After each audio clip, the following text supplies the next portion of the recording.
Hey there, sleepyheads. Welcome back to the channel. Before we drift into tonight's tale of the entire timeline of Adventure Time, I'd love to know where in the world are you watching from tonight? And what time is it for you right now? Drop it in the comments below. It's always magical, seeing how far and wide this sleepy little community reaches. All right, lights low, blankets up. Let's begin. Long before Finn and Jake, before the Candy Kingdom's bright colors, before the echoes of the Mushroom War faded into silence, there was something older, something deeper. The world of Adventure Time doesn't begin with the kingdoms we know, or even with humanity. It begins with a canvas of pure potential, where the primordial forces of creation stirred and cosmic beings left their mark on existence. When we talk about the beginning of Ooh, we aren't just talking about a year or an age. We are speaking about a timeless space where matter and magic danced together before history was written down, before memory even had a shape. This is the era of raw elements and eternal beings. Among the first whispers of existence were the elementals: fire, ice, candy, and slime. They were not simply rulers of kingdoms or quirky personalities, as we see them later in the series. They were embodiments of primal order, living avatars of the building blocks that shaped reality itself. Each of them carried a piece of the universe within, and though their forms shifted across generations, their presence has always guided the shape of the world. They remind us that beneath every kingdom, beneath every character, there is something much older flowing quietly. Beyond the elementals stood the great cosmic players, beings so vast in scale that they stretched beyond the concerns of mortals. Orgalorg, for instance, is introduced to us through the playful disguise of Gunther the Penguin, but the truth of Orgalorg reaches back into the deepest corridors of space. Once a mighty terror feared across galaxies, Orgalorg fell to Earth, diminished, yet never fully erased. In this way, Adventure Time sets its mythology on both the cosmic and the personal. A penguin waddles about the Ice King's lair, yet within that small creature lives the memory of a devourer of worlds. There is also the Lich. Unlike Orgalorg, who comes from the stars, the Lich is born from the earth itself, from the raw essence of death and decay. Some describe him as a byproduct of the mushroom bomb, the catastrophic weapon that ended the old human world. Others believe he has always been there, waiting, lurking in the folds of entropy. Whatever his origin, the Lich represents a kind of inevitability, a reminder that in every age, no matter how joyful or vibrant, there lingers a shadow that cannot be ignored. To tell the primordial story of Ooh is to acknowledge this balance: creation alongside destruction, birth alongside decay. Even the elementals, for all their power, embody this rhythm. Fire brings warmth and life, but also burns away forests. Candy offers sweetness and community, yet also symbolizes stagnation and cloying excess. Slime nurtures growth and flexibility, but also threatens to consume and dissolve. Ice preserves and protects, but freezes the flow of life. Together, they are not simply forces, but lessons, teaching that the universe itself exists in cycles, each power balanced by its opposite. What's fascinating is how Adventure Time frames these cosmic forces with a sense of childlike wonder. We don't learn about them through lectures or ancient scrolls. Instead, we glimpse them through characters and stories that feel almost whimsical at first. Yet beneath the whimsy is the weight of mythology, reminding us that what seems playful often conceals something eternal. Even time itself is treated as a character in this early framework. The multiverse in Adventure Time suggests layers upon layers of world, each shaped by different choices, different turns in the river of fate. Finn and Jake's Ooh is only one of countless possibilities, but the seeds of each universe are still planted in this primordial soil. Before there was a Finn or a Marceline, there were cosmic dice being rolled, paths being chosen, and entities shaping the flow of reality. The show never gives us a clean, linear record of these beginnings. Instead, we receive fragments, dreamlike hints, like puzzle pieces scattered across episodes. A penguin's strange backstory, an offhand remark about the elementals, a whispered prophecy from a cosmic owl. When pieced together, these fragments paint a picture of a universe where chaos and order constantly wrestle, where no age can last forever, and where every end is also the beginning of something new. And so the primordial age of Ooh is not simply a prologue, it is the foundation. It is the quiet hum that echoes beneath every story we are about to tell, from the laughter of candy people to the battles with the Lich. Everything rests upon this stage built by cosmic hands. When we look closer at these early forces, we begin to see how they ripple through every age that follows. The elementals, though ancient, are not frozen in time. They are reborn again and again, reincarnated into new forms, adapting to the changing world around them. We see this in Princess Bubblegum, who embodies candy, and Flame Princess, who channels fire, in Slime Princess, with her ever-shifting form, and in Patience, Saint Pym, who carries the cold logic of ice. They are not just rulers of quirky kingdoms, they are echoes of something much older, living fragments of primordial power given shape in the present. This reincarnation of the elemental shows us something important about the Adventure Time universe. Power does not vanish. It shifts, it reforms, it finds a new vessel. Like seasons cycling endlessly, or like water flowing from cloud to river to sea, the great forces of existence are always moving, always transforming. This means that every character, no matter how whimsical, may be holding on to something eternal without even realizing it. Consider the way Princess Bubblegum builds her candy kingdom. On the surface, it is sweet and colorful, a society of cheerful candy citizens.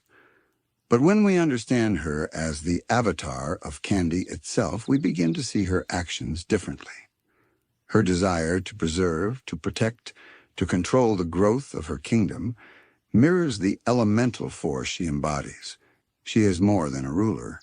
She is the living will of the candy element, shaping Ooh according to its ancient rhythm. The same is true of ice. Before the Ice King, before patient Saint Pym, there was a deeper truth to the element. Ice, as a cosmic force, does not simply freeze water. It halts motion. It locks memories in place. It clings to the past. This is why Simon Petrikov's transformation is so haunting. The crown, he discovers, amplifies this elemental force within him, preserving his body but eroding his identity. His tragedy is not only personal but cosmic. He is caught in the grip of a force as old as the universe, the sorrow of preservation at the cost of life's natural flow. Beyond these elemental beings, there are the stranger, more abstract figures who inhabit the far edges of time. The cosmic owl, for instance, who enters dreams and delivers visions that can alter fate itself. His presence suggests that even in the earliest days of existence, destiny was not random. There was always an order behind the chaos, a silent hand guiding events. The cosmic owl does not interfere with waking life, but his visitations remind us that the world of Adventure Time is written on two levels, the tangible and the dreamlike. There is also Prismo, a wishmaster who exists outside the flow of time in his own dimension. To most of Ooh, he is a rumor, a legend. But to those who meet him, he becomes a symbol of how fragile reality is. With a wish, he can reshape the universe. Yet even Prismo is not free from cycles. His existence is tied to the slumber of an old man, meaning that Even the most powerful cosmic beings are dependent on something simple and fragile. It is another lesson from the primordial age. Nothing exists in isolation, not even gods. When we explore this timeline, we often ask ourselves whether Adventure Time is a post-apocalyptic story or a fantasy. The truth is that it is both, because its roots are in this primordial weaving of magic and destruction, science and myth. The Mushroom War has not yet occurred in this part of the story, but already we see how science and magic are intertwined. The Ice Crown itself is a piece of ancient technology, but one that channels a force that feels mythical. Orgalorg is a cosmic conqueror who fell because of physics and gravity, yet now he hides within the body of a silly penguin. These paradoxes are not mistakes, they are part of the way this world breathes. The primordial age reminds us that Adventure Time was always meant to be a tale of contradictions that coexist. A child's cartoon that carries the weight of cosmic philosophy. A playful story that lingers on themes of loss and mortality. A land filled with candy and rainbows that is built on the ruins of war and the whispers of gods. By placing the elementals and the cosmic beings at the very beginning of the timeline, the show grounds every later story in this balance. It is also worth remembering that the land of Oo itself is not simply a piece of geography. It is the earth reshaped, scarred by war and saturated with magic. But beneath that, it is a stage for these older forces to play upon. When we see the Candy Kingdom or the Ice Kingdom, we are not just looking at political powers. We are looking at echoes of primordial beings carving their symbols into the land itself.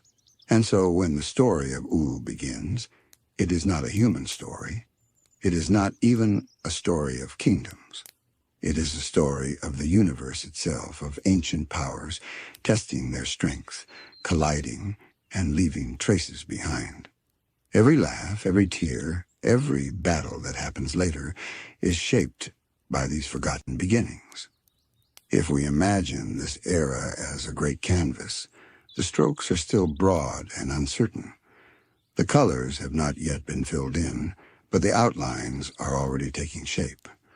The elementals stand as the first brushstrokes, painting the boundaries of what will one day become Oo.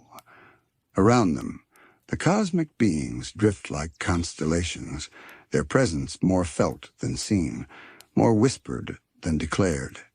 It is in this hazy twilight between myth and memory that the story of Adventure Time truly begins. One of the most haunting truths about this period is how much of it remains hidden. We do not know exactly how the world looked before the Mushroom War. We are given fragment images of skyscrapers, bits of surviving technology, echoes of a more familiar Earth. But already hints of the extraordinary seep through. Magic was not absent before the war. It was simply quieter, lingering at the edges. When humanity still ruled the Earth, there were already whispers of artifacts like the Enchiridion.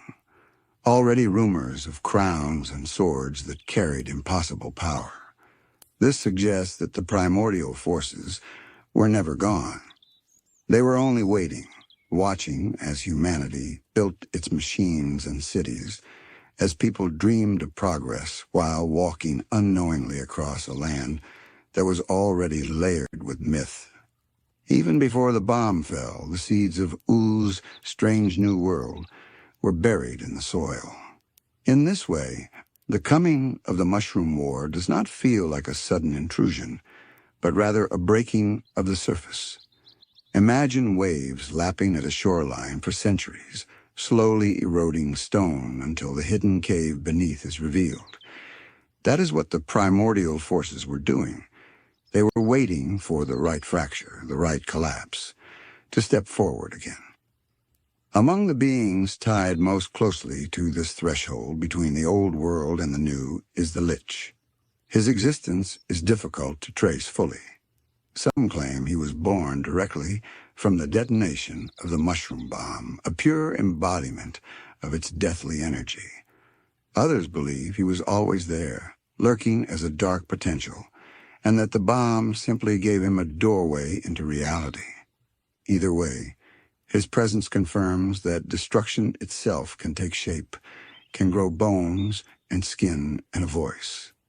The Lich is entropy made flesh, the unstoppable certainty that every age will one day end.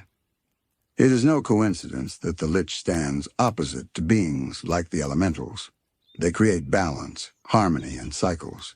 He represents collapse without renewal, a hunger without satisfaction. Where the elementals suggest life may continue in new forms, the Lich insists on finality. His shadow stretches across every age of Ooh, and it begins here, in the primordial canvas, as the quiet promise of death. But while the Lich embodies decay, other beings remind us of possibility. Orgalorg, in his fall, becomes a kind of lesson in humility. Once a conqueror feared across galaxies, he is cast down to Earth, reborn as a small, seemingly harmless creature. Yet this fall does not erase his essence. Instead, it plants in O the idea that within even the smallest life, there may slumber cosmic power. The waddling of a penguin hides the roar of a destroyer. This duality is repeated across the timeline again and again. Mighty beings reduced, fragile forms carrying vast importance. We see the same lesson in Prismo. Though capable of reshaping universes with a single wish, he is tethered to the dream of a single sleeping man. If that man were to wake, Prismo would vanish. This fragility, bound up in immeasurable power, tells us that even the cosmic cannot exist without dependence. Every being, from the humblest candy citizen to the greatest entity, relies on something else to keep them in motion. It is a pattern sewn into the fabric of the timeline itself. The cosmic owl, too, weaves into this framework. His dream visitations remind us that destiny itself is fragile, shaped not by grand declarations, but by the fleeting images that come to mortals as they sleep. The fact that entire futures can shift because of a dream seen or ignored is a quiet but powerful truth. It suggests that from the beginning, the story of Ooh was never about brute strength alone. It was always about choices, visions, and the way small moments echo across centuries. All of these pieces, the elementals, Orgalorg, the Lich, Prismo, the cosmic owl, form the backdrop for what will later unfold. They are the unseen architecture of Ooh, the scaffolding upon which wars and friendships and kingdoms will later be built. And though their actions may feel distant, they are never absent. Every time Finn raises his sword, every time Marceline sings her songs of memory, the weight of these primordial forces can be felt pressing gently at the edges. To picture this primordial era is to stand at the edge of a vast ocean before the storm. The waves are calm, the surface gleams under the moonlight, but beneath the currents are already swirling, preparing to rise. Soon humanity's age will end in fire and ruin. But here, in this quiet before, the foundations are being laid. Forces older than humanity itself are settling into place, ready to shape the ruins into something new. The timeline of Adventure Time is not clean, not linear. It feels instead like a spiral, winding inward and outward, circling the same themes again and again: creation, destruction, rebirth, power rising and falling, never vanishing, always taking on a new shape. This spiral begins here in the primordial canvas, and it will continue long after Finn and Jake's stories are finished. As the primordial age lingers, we begin to sense the slow approach of something irreversible. The world, still breathing with elemental energy and watched over by cosmic entities, begins to show the first signs of fracture. Humanity, though never the central force of Adventure Time, is present in this prelude. Cities stand tall, technology hums, and people move about their lives with the same mixture of hope and fear that defines every civilization. But in the cracks between their towers, the ancient powers are stirring. The Ice Crown, already imbued with its haunting ability to reshape identity, lies waiting for a scholar named Simon Petrikov. The Enchiridion, a book meant to guide heroes through impossible trials, drifts into human hands as if testing whether mankind is ready for what lies ahead. Even small artifacts scattered across the land begin to hum with the quiet promise that the ordinary world will not last much longer. It is a tragic pattern in the story of Ooh. Humanity is often closest to greatness when they are also closest to their downfall. For every discovery there is a cost. Simon, in reaching for knowledge, finds himself bound to the crown that will steal his sanity. Soldiers, in reaching for ultimate defense, unleash weapons that carry death not only to their enemies, but to the world itself. These choices do not appear sudden when we view them against the backdrop of the Primordial Age. They are the inevitable clash of human ambition with cosmic forces that cannot be controlled. The Mushroom War, which looms at the edge of this timeline, is not a simple battle. It is the breaking point where humanity's reach collides with the inevitability of entropy. We do not know every detail of who fought or why, but we see the scars it leaves. The ruined landscapes, scattered through Adventure Time, are the silent witnesses to that conflict. Whole cities are reduced to rubble, their metal bones sticking out of the earth like the remains of forgotten giants. Craters pockmark the land, reminders that power once unleashed does not simply fade. From this devastation, the primordial beings step forward again, their presence no longer quiet. The mushroom bomb, with its catastrophic blast, may be the very event that gave the Lich physical form. If he already existed before, then the bomb is what tore away the veil and allowed him to stride openly into the world. In either telling, he is tied to this moment of destruction. He is the death that follows war, the shadow that rises when humanity loses its grip on life. The elementals, too, respond in their own way. Reincarnated into forms that will shape the new kingdom, they rise to embody the balance that the war has shattered. In a land poisoned by weapons and scarred by fallout, candy, fire, slime, and ice stand as reminders that existence can be rebuilt from even the most broken pieces. Their kingdoms may not be perfect, but they are symbols that life will always return, even if it is strange and unpredictable. Simon Petrikov's tragedy belongs to the same threshold. As the world collapses, he wanders with young Marceline, the daughter of a demon and a human mother. The bond they share is one of the few surviving lights in the chaos. Yet even this bond is fragile. The more Simon uses the crown to protect Marceline, the more he loses himself to its icy grip. Here in the ashes of humanity's downfall, we see a new kind of myth forming. The guardian who sacrifices his mind for the one he loves, even as he becomes unrecognizable. This is what makes the Primordial Age so important to the timeline. It shows us that Ooh is not born in triumph. It is born in loss. It rises from ruins, stitched together by the persistence of beings who refuse to let the story end. The cosmic entities may seem distant, but they are not absent. They are woven into every decision, every mistake, every small act of survival. They are the background hum that keeps the world moving forward, even when it seems all is lost. And so, as the final days of the human world fade, the stage is prepared. The Mushroom War sweeps across the earth, wiping away what came before, but also clearing the ground for what will grow after. In the silence that follows, new creatures emerge. Magic, long buried, rises freely. Mutations twist the surviving animals and plants into strange, whimsical forms. The familiar becomes unfamiliar, and the land begins its slow transformation into the land of Ooh. The timeline does not reset. It spirals.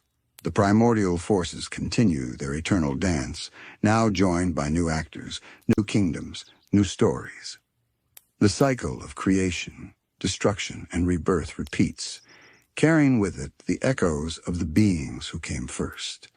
When Finn and Jake one day wander across grassy hills, laughing under the wide, ooh sky, they will not realize it.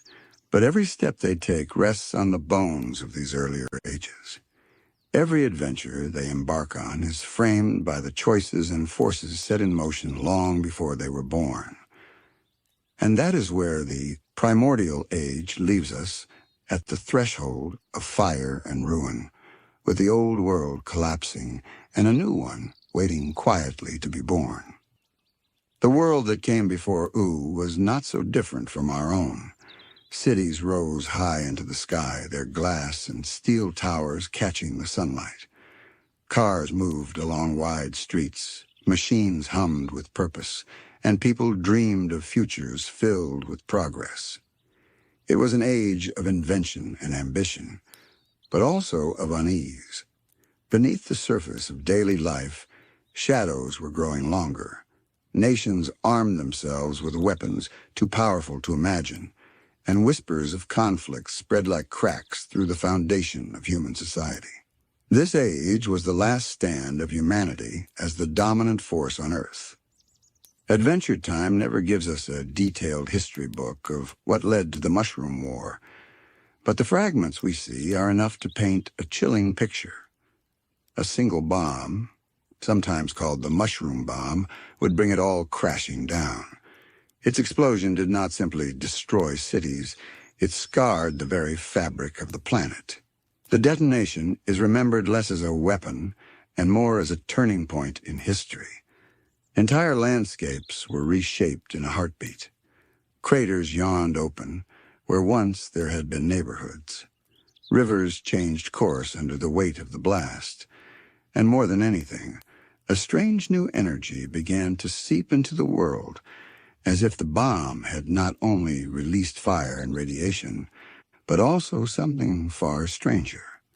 Many fans believed that this was the moment when the Lich came into being, born directly from the concentrated essence of death released by the explosion. Others see it as the moment when magic itself surged back into the world, no longer suppressed by human order. In either telling, the Mushroom War marks the end of one age and the quiet birth of another. Humanity, once certain of its place at the center of the world, suddenly found itself fractured, scattered, and nearly erased. Most perished in the fires. Some survived only to face poisoned air, crumbling infrastructure, and the slow hunger of isolation. Those who lived on did not do so in thriving cities, but in caves, shelters, and wandering camps, piecing together survival from the scraps of what remained. Among the survivors, one of the most tragic stories belongs to Simon Petrikov. Before the war, he had been a scholar and an antiquarian, fascinated by ancient artifacts. His curiosity led him to the Ice Crown, an object of immense and terrible power. At first, it seemed like a treasure, something to study, something to admire. But when Simon placed it on his head, the transformation began. The crown whispered to him, pulling at his mind, unraveling the threads of his identity. When the war erupted, Simon used the crown not for ambition, but for love. He wandered the ruined cities with a young girl named Marceline, protecting her from the dangers that lurked in the aftermath. With the crown, he could shield her, fight off threats, and keep her alive. Yet each time he used its power, he lost more of himself. His memories slipped, his personality twisted, and his voice took on the manic tone of the Ice King he would one day become. This is the quiet tragedy of the Mushroom War. Even acts of love carried the seeds of sorrow. The survivors of the war saw the world change in ways they could not understand. Animals mutated into new forms, some grotesque, some whimsical. Plants spread in unnatural colors and shapes. The air itself seemed to shimmer with a strange vitality. What looked like destruction was also a strange kind of rebirth.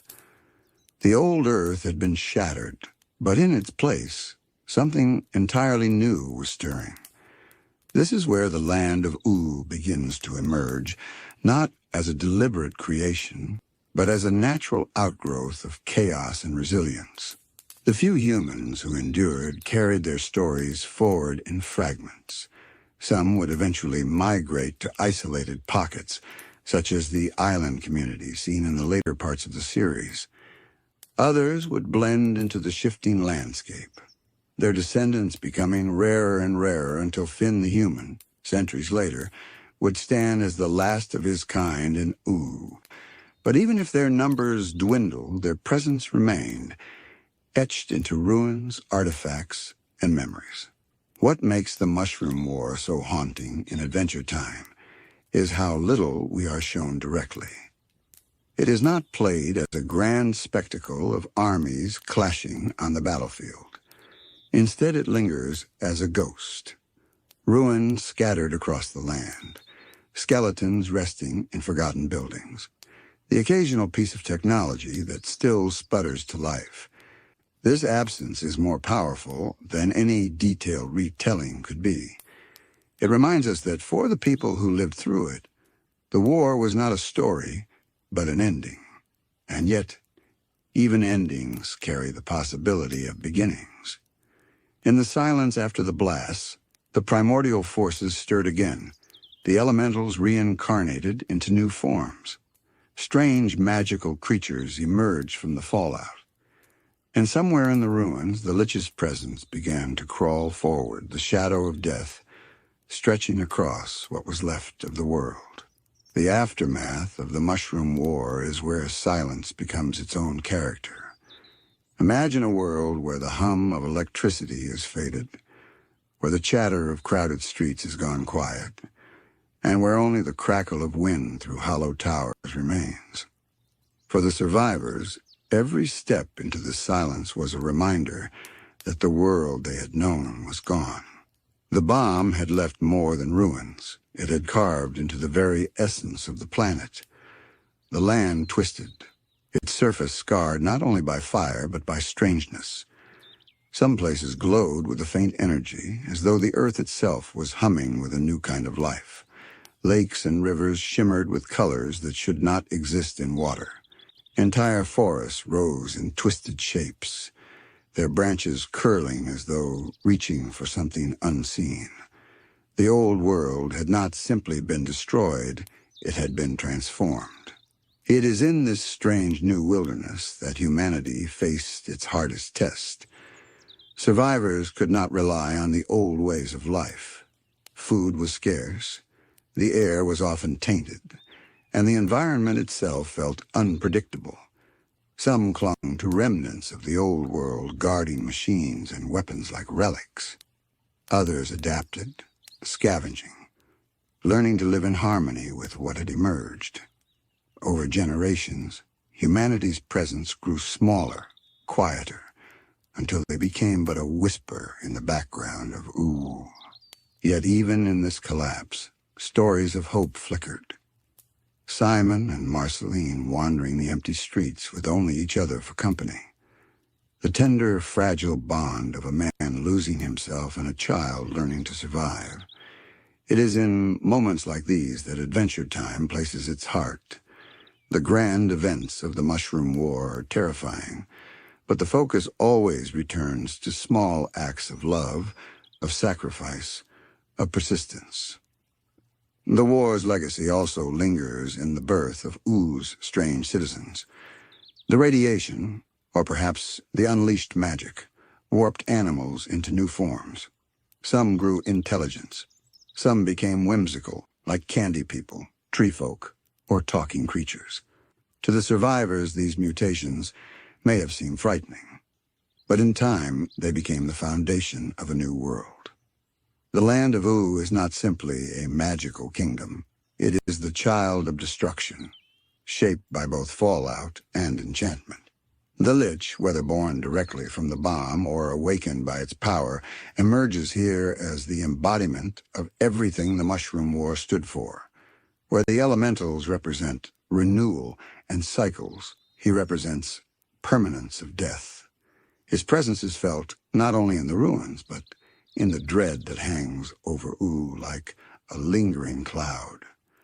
To the people who lived through the war, survival was already difficult. To face a being who embodies the certainty of decay made existence itself feel fragile. The war also split humanity in ways that would echo through centuries.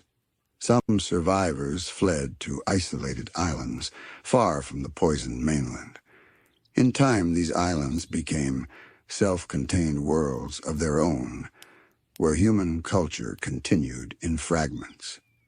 When we meet them later in the series, these island communities carry echoes of the old Earth technology, rules, and fears that never reached Oo. This separation explains why humans became so rare in the land of Oo itself. They had not disappeared entirely, but they had retreated from the main stage of the world. The most haunting part of the Mushroom War's aftermath is its quietness.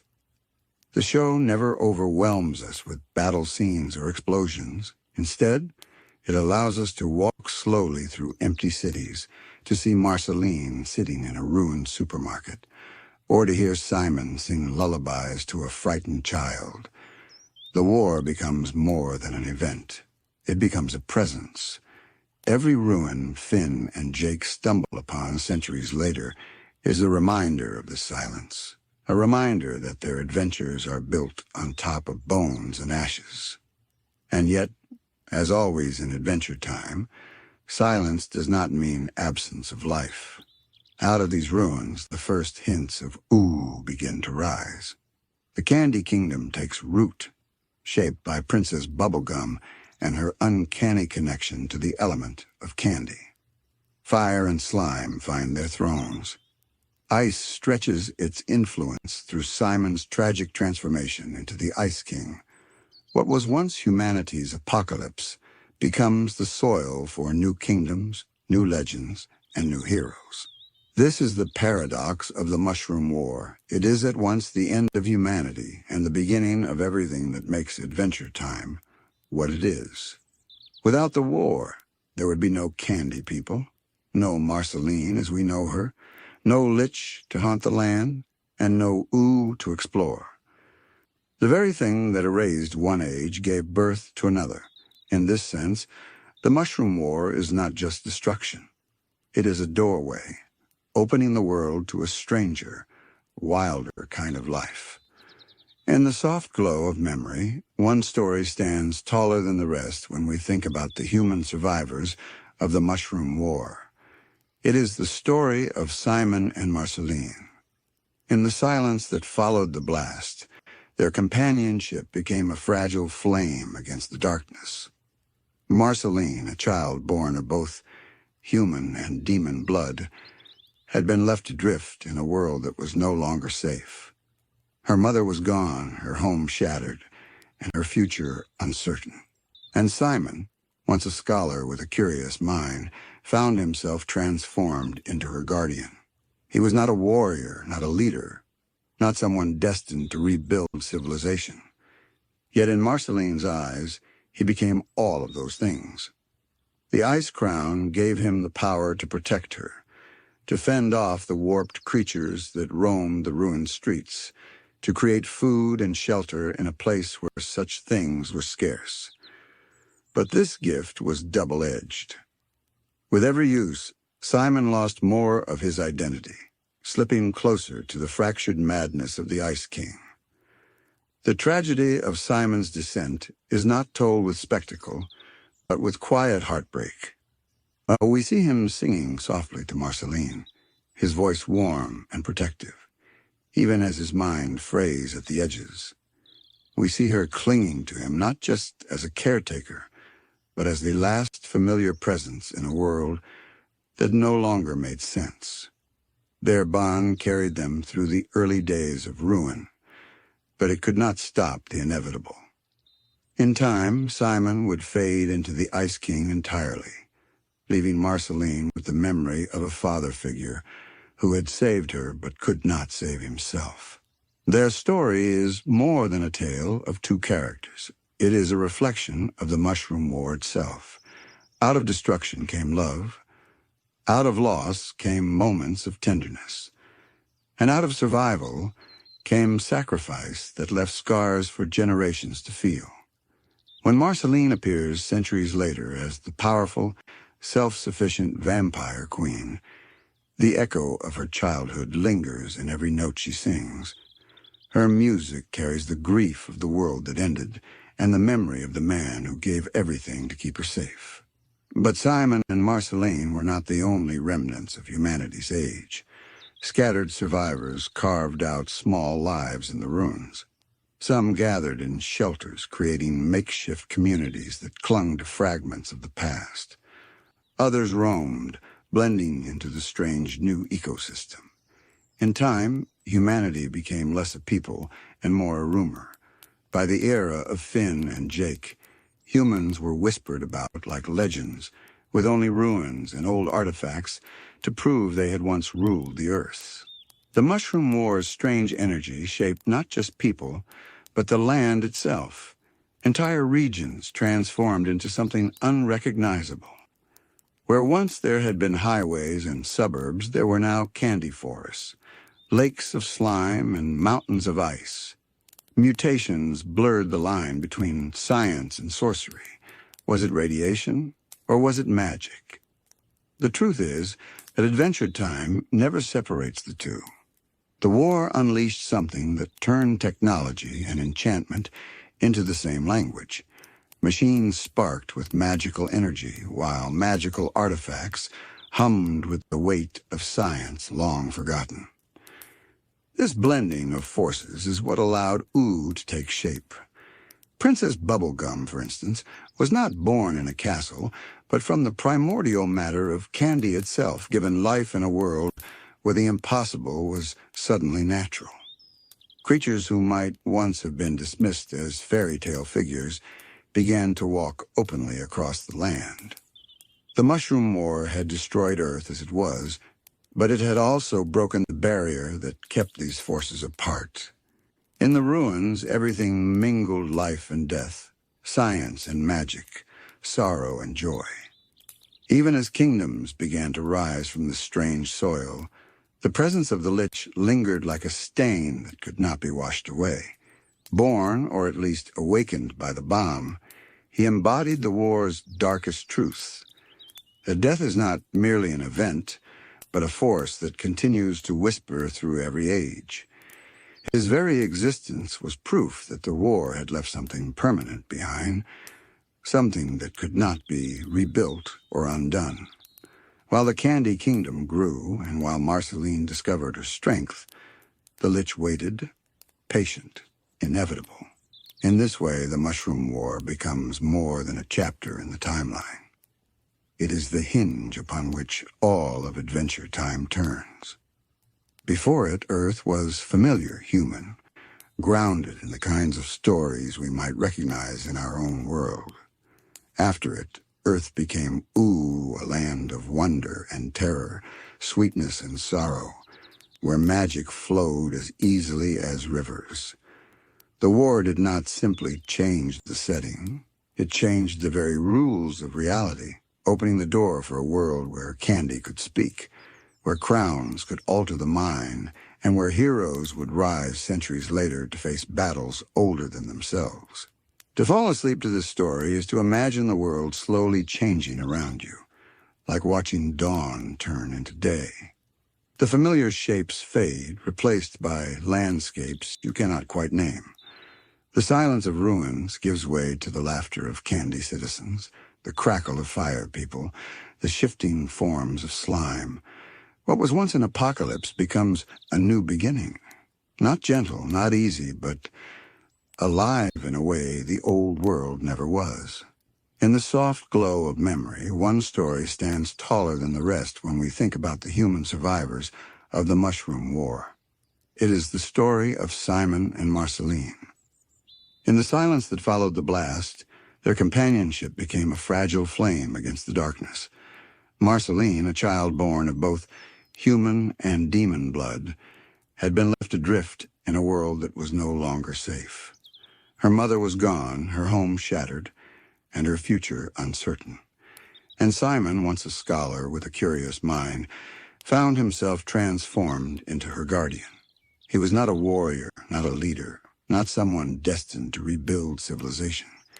Yet in Marceline's eyes, he became all of those things.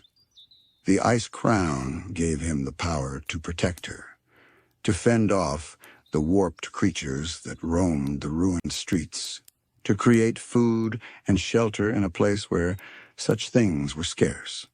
But this gift was double-edged. With every use, Simon lost more of his identity, slipping closer to the fractured madness of the Ice King. The tragedy of Simon's descent is not told with spectacle, but with a quiet heartbreak. We see him singing softly to Marceline, his voice warm and protective, even as his mind frays at the edges. We see her clinging to him not just as a caretaker, but as the last familiar presence in a world that no longer made sense. Their bond carried them through the early days of ruin, but it could not stop the inevitable. In time, Simon would fade into the Ice King entirely, leaving Marceline with the memory of a father figure who had saved her but could not save himself. Their story is more than a tale of two characters. It is a reflection of the Mushroom War itself. Out of destruction came love. Out of loss came moments of tenderness. And out of survival came sacrifice that left scars for generations to feel. When Marceline appears centuries later as the powerful, self-sufficient vampire queen, the echo of her childhood lingers in every note she sings. Her music carries the grief of the world that ended, and the memory of the man who gave everything to keep her safe. But Simon and Marceline were not the only remnants of humanity's age. Scattered survivors carved out small lives in the ruins. Some gathered in shelters, creating makeshift communities that clung to fragments of the past. Others roamed, blending into the strange new ecosystem. In time, humanity became less a people and more a rumor. By the era of Finn and Jake, humans were whispered about like legends, with only ruins and old artifacts to prove they had once ruled the earth. The Mushroom War's strange energy shaped not just people, but the land itself. Entire regions transformed into something unrecognizable. Where once there had been highways and suburbs, there were now candy forests, lakes of slime, and mountains of ice. Mutations blurred the line between science and sorcery. Was it radiation, or was it magic? The truth is that Adventure Time never separates the two. The war unleashed something that turned technology and enchantment into the same language. Machines sparked with magical energy, while magical artifacts hummed with the weight of science long forgotten. This blending of forces is what allowed Ooh to take shape. Princess Bubblegum, for instance, was not born in a castle, but from the primordial matter of candy itself, given life in a world where the impossible was suddenly natural. Creatures who might once have been dismissed as fairy tale figures began to walk openly across the land. The Mushroom War had destroyed Earth as it was, but it had also broken the barrier that kept these forces apart. In the ruins, everything mingled life and death, science and magic, sorrow and joy. Even as kingdoms began to rise from the strange soil, the presence of the Lich lingered like a stain that could not be washed away. Born, or at least awakened by the bomb, He embodied the war's darkest truth, that death is not merely an event, but a force that continues to whisper through every age. His very existence was proof that the war had left something permanent behind, something that could not be rebuilt or undone. While the Candy Kingdom grew, and while Marceline discovered her strength, the Lich waited, patient, inevitable. In this way, the Mushroom War becomes more than a chapter in the timeline. It is the hinge upon which all of Adventure Time turns. Before it, Earth was familiar, human, grounded in the kinds of stories we might recognize in our own world. After it, Earth became Ooh, a land of wonder and terror, sweetness and sorrow, where magic flowed as easily as rivers. The war did not simply change the setting. It changed the very rules of reality, opening the door for a world where candy could speak, where crowns could alter the mind, and where heroes would rise centuries later to face battles older than themselves. To fall asleep to this story is to imagine the world slowly changing around you, like watching dawn turn into day. The familiar shapes fade, replaced by landscapes you cannot quite name.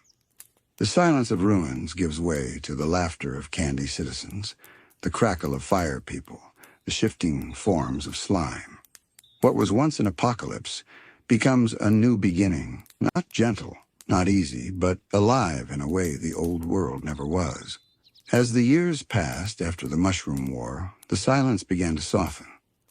What was once a world of ruins and ghosts slowly began to sprout new life. The old skyscrapers, their glass long shattered, became overgrown with moss and candy-colored vines, craters left by explosions filled with water and transformed into lakes that shimmered with magical hues.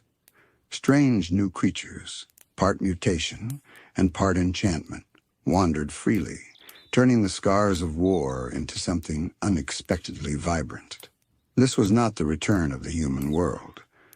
Humanity had lost its chance to rule the earth, and the survivors dwindled until they became whispers. But the earth itself was not finished. In the ruins of what had been, the planet chose to grow again, only differently this time.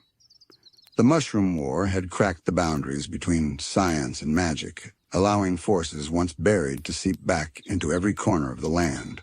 The land of Ooh was the result. One of the most fascinating legacies of the war is the rise of the elementals in their new forms. Fire found its voice in Flame Princess and her fiery kin, building a kingdom of heat and power. Candy took shape through Princess Bubblegum, whose existence straddled the line between science and sorcery, her body both chemical matter and mystical life. Slime found form in the endless flexibility of the Slime Kingdom, while ice endured in the tragic shadow of Simon Petrikov, who would never fully escape the grip of the crown. These rulers were not simply leaders of their people.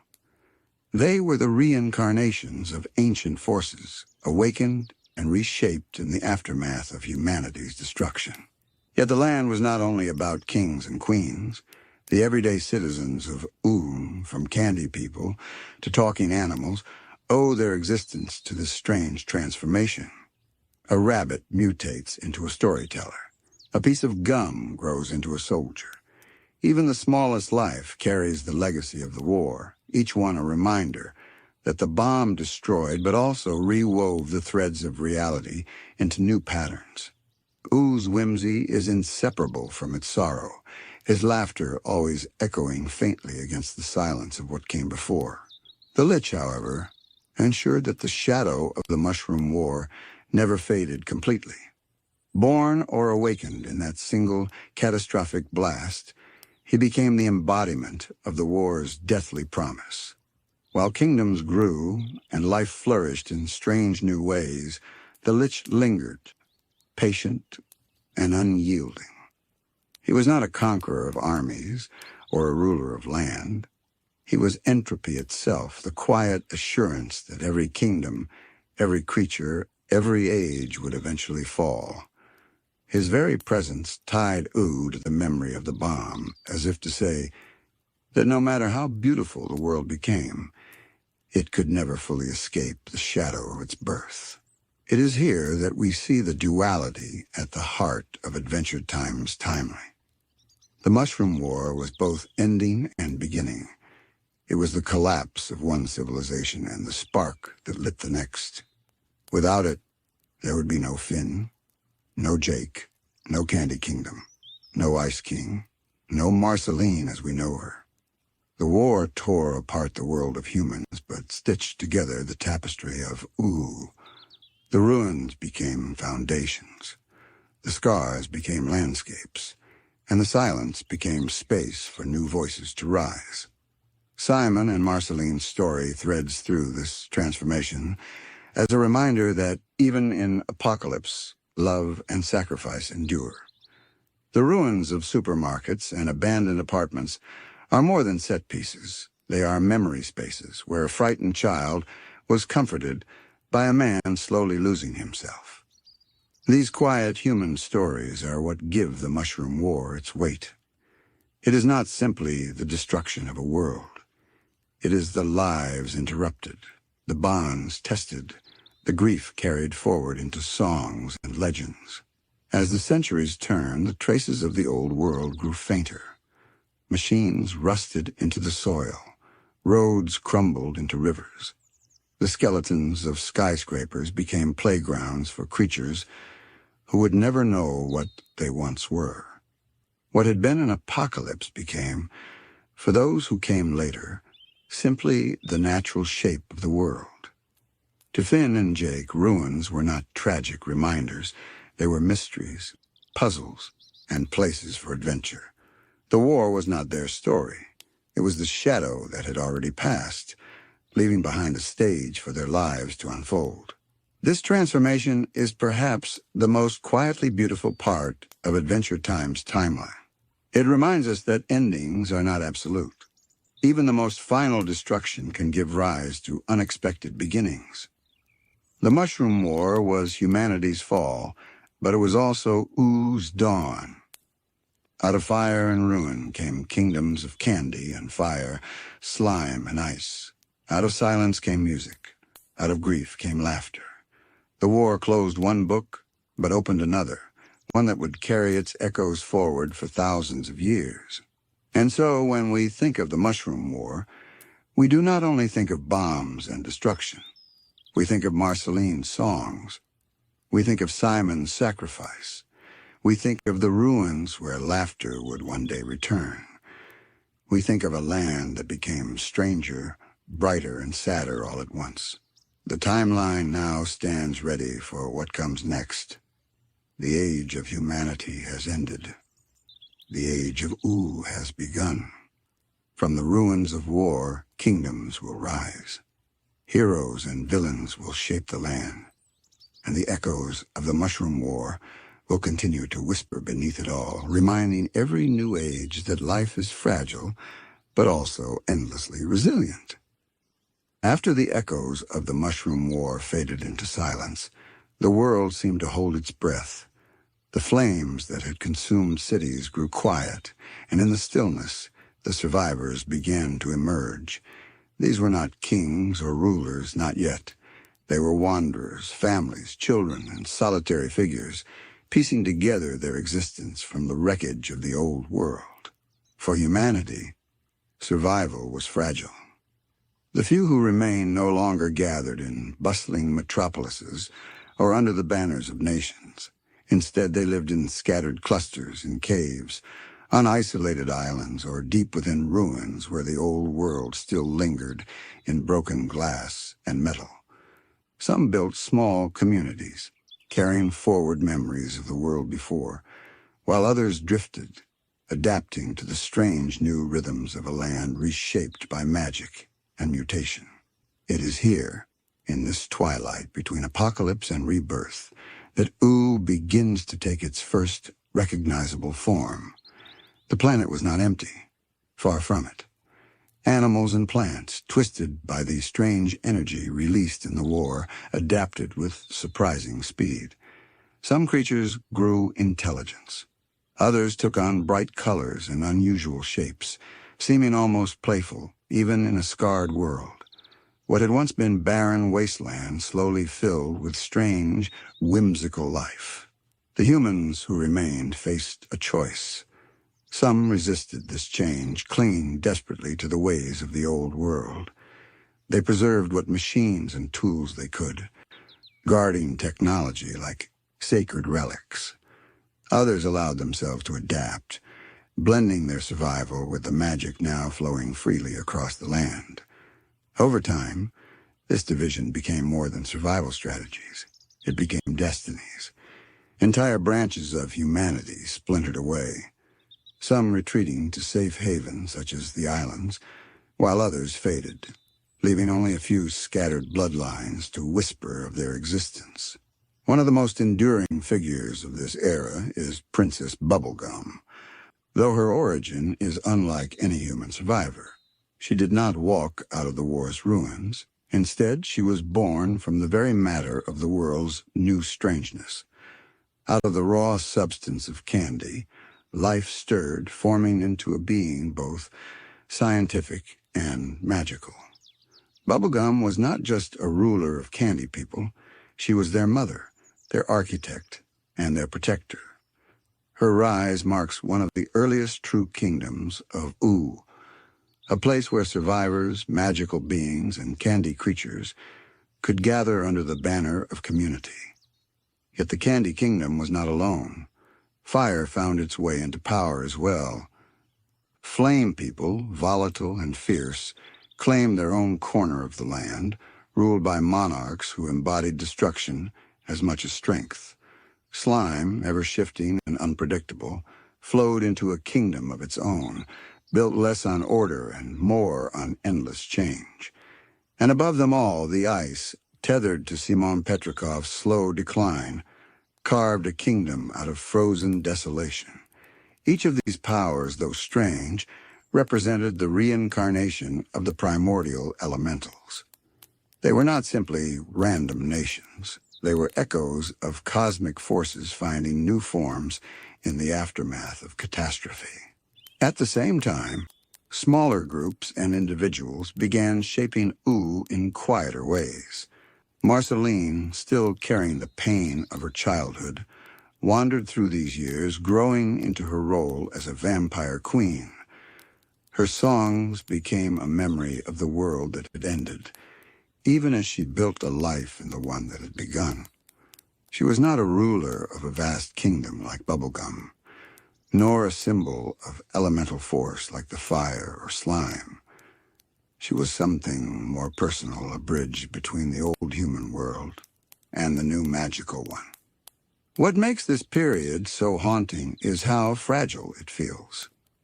Every kingdom was young, untested, and vulnerable. The Candy People were sweet and cheerful, but also naive. The Fire Kingdom, though powerful, was unstable, constantly at risk of tearing itself apart. The Slime Kingdom flowed in endless change, struggling to form lasting bonds. Even Bubblegum herself, brilliant as she was still learning the weight of leadership. These were not yet the grand kingdoms we see later in Adventure Time. They were seedlings, fragile but determined to grow. In the ruins between these budding societies, echoes of humanity lingered. Old machines lay buried under earth and moss. Libraries stood abandoned, their books fading into dust. Sometimes a survivor would stumble upon such a place, holding in their hands a memory of the old world, even if they no longer understood what it meant. These fragments became part of Ooh's identity, relics of a past that would one day feel mythical. The age of survivors is not remembered for its battles or conquests. It is remembered for its resilience, for the way small lives, scattered and weary, held on until kingdoms could take root, for the way individuals like Bubblegum, Marceline, and Simon carried both sorrow and hope into the new world. and for the way the land itself transformed, rising from destruction into something stranger and more alive than anyone could have imagined. The Candy Kingdom grew quickly, but its sweetness was never as simple as it seemed. Princess Bubblegum, though born of candy, carried the sharpness of a scientist's mind.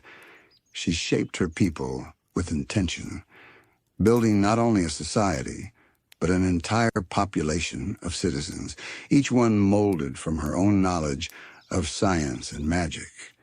To the outside eye, the Candy People seemed cheerful and innocent, but beneath their laughter was the quiet truth that their very existence depended on Bubblegum's will. She was their ruler, their guardian, and their creator all at once. In those early days, she often stood alone, a young sovereign, learning the burden of power, while watching her subjects stumble through their new lives like children. Elsewhere, the Fire Kingdom flickered to life. The flames that had once raged uncontrolled found form in a people who carried fire in their veins. Their land was dangerous, filled with heat and fury, but it was also a place of pride. Fire's rulers, hot-tempered and passionate, embodied both the destructive and protective qualities of their element. Unlike the Candy People, who clung to community, the Fire People thrived on strength and independence. Their kingdom rose from the ashes like a volcano, unstable yet undeniable. The Slime Kingdom was stranger still. It did not grow in rigid lines or firm walls, but spread and shifted, reflecting the ever-changing nature of slime itself. Its citizens were less concerned with permanence and more with flow, their lives blending into one another in ways that seemed confusing to outsiders. Yet in their flexibility lay a resilience that would carry them through ages when others faltered. Slime was never about stability. It was about survival through change, and in those first centuries, that proved to be a strength. And then there was the ice. Far from the warmth of candy and the passion of fire, the Ice Kingdom stretched out in frozen desolation. At its center stood Simon Petrikov, no longer the man he had once been. The crown had reshaped him into the Ice King, his mind fractured, his heart clouded, his memory of Marceline fading into fragments. His kingdom was less a society and more a reflection of his madness, built from loneliness and the cold compulsion of the crown. Yet even here, in the sorrow of the Ice Kingdom, lay one of the most enduring symbols of Ooh. The Ice King was not simply a villain. He was a reminder that the scars of the Mushroom War had not healed. They had taken root in lives, twisting love into obsession and memory into madness. These kingdoms did not rise in isolation. They brushed against one another, sometimes in friendship, sometimes in rivalry. Bubblegum's Candy Kingdom, with its sweet appearance, often served as the center of diplomacy, her calculated kindness masking a fierce protectiveness over her creations. The Fire Kingdom, volatile and proud, clashed with outsiders, but also formed alliances when necessity demanded. The Ice King, unpredictable, drifted between menace and buffoonery, his loneliness driving him into conflicts he never fully understood. And Marceline, wandering between them all, remained the wild card not bound to a kingdom, yet tied deeply to the people who ruled them. Marceline's presence during this age is vital. Though she did not seek power, her existence, as one of the few who remembered the world before, gave her a perspective none of the others had.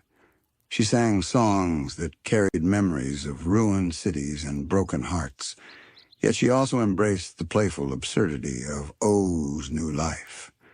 In her, the old and new worlds coexisted, and in her friendship with Bubblegum, the Candy Kingdom gained a bond that would shape its future.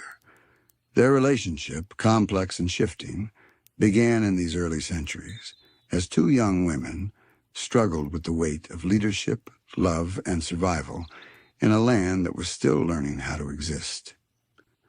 What makes this age so delicate is that everything felt temporary. No kingdom was yet certain of its place. The Candy people were vulnerable, easily frightened, and often clumsy in their attempts at defense. The Fire Kingdom was powerful but unstable, prone to civil strife. The Ice King's domain was fragile, dependent on one man's fractured mind. Even Marceline, strong as she was, still carried wounds that left her drifting, unwilling to root herself in one place. Ooh was alive, but it was still learning how to hold itself together. In this fragile balance, small stories unfolded that carried immense weight. A Fire King's temper sparking conflict at the edge of Candy territory. Marceline spending nights in ruined cities, strumming her bass to ghosts of the past. Bubblegum perfecting new experiments to strengthen her citizens, even as she wondered whether she was protecting them or controlling them. These stories, quiet and personal, became the foundations of Oo's history. For while the kingdoms rose with elemental power, it was the choices of individuals that gave shape to their futures. The age of survivors is not an age of grand wars or decisive victories. It is an age of fragile beginnings. Out of the silence of apocalypse came the first laughter of Candy citizens, the first roars of Fire people, the first strange gatherings of slime, and the first fractured songs of ice. The kingdoms of Oo were not yet eternal. They were young, stumbling, and uncertain, but they were alive, and in a world that had once seemed dead, that alone was enough to mark the beginning of a new age. As time passed, the fragile seedlings of Oo's kingdoms began to take root. What had once been scattered experiments in survival slowly grew into systems of order, each kingdom finding its rhythm against the backdrop of a land still reshaping itself. The Candy Kingdom, under Princess Bubblegum's tireless guidance, became a hub of community and safety. She was not content with a simple survival. Her mind, sharp and endlessly inventive, pushed her to create schools, defenses, and infrastructures for her people. Every Candy citizen was both her child and her subject, a balance that filled her with pride but also an undercurrent of unease. In creating her people, she also carried the weight of responsibility for their every weakness. In these early centuries, Bubblegum learned what it meant to rule. Her cheerful citizens depended on her for everything, from protection to wisdom. To them, she was a kind mother. To herself, she was a scientist, always questioning whether her creations were truly free or simply extensions of her will. These quiet questions haunted her, though she rarely voiced them. The Candy Kingdom was growing stronger, yet it always reflected her internal conflicts, bright on the outside, but carrying shadows beneath the surface. The Fire Kingdom, by contrast, was forged in passion and conflict. Its rulers held power through strength, and its people thrived on heat and pride. Unlike the unity of the Candy people, Fire citizens embraced struggle as part of life. Disputes erupted. Battles were fought within the kingdom's walls, and yet through these clashes, their society hardened like steel tempered in flame. They became a people both feared and respected, embodying the destructive and protective natures of their element. To outsiders, they seemed volatile, but to themselves they were simply living with honesty. Fire never pretended to be gentle. The Slime Kingdom grew in its own strange way, sprawling and shifting without clear borders. Where Candy clung to order and Fire embraced conflict, Slime thrived on change. Its rulers rose and fell like waves, its citizens flowed into one another, and its land was never the same twice. What seemed chaotic from the outside was, in truth, a form of resilience. Slime could never be conquered, for it could never be pinned down. Its strength lay in its refusal to be fixed, and so it endured. And then there was the ice. Simon Petrikov, now fully the Ice King, had lost himself in the blizzard of the crown's madness. His kingdom was not a thriving society, but a frozen reflection of his isolation. Yet even in his fractured state, the Ice King's presence shaped Ooh. He wandered beyond his frozen borders, his desires for companionship, driving him into the lives of others. To the Candy Kingdom, he was a nuisance. To the Fire Kingdom, a threat. To Marceline, he was a ghost of the man she once loved, a reminder that the past still lingered in broken pieces. His kingdom may have been sorrowful, but it served as a constant reminder of the Mushroom War's scars. Through all of this, Marceline moved as a free spirit. She did not claim a throne or rule a people, yet her influence rippled through Ooh in quieter ways. She was a witness to the world's transformation, one of the few who remembered the ruins and silences of the past. Her songs carried the grief of that loss, but also the humor and absurdity of living in a land where candy could walk and penguins could talk. She lived in caves, in forests, in ruins, and though she rarely bound herself to others, her bonds with individuals shaped the course of kingdoms. Her friendship with the Princess Bubblegum, born in these early days, became one of the emotional pillars of Ooh's history. Their relationship was not simple. It carried affection, conflict, distance, and reunion.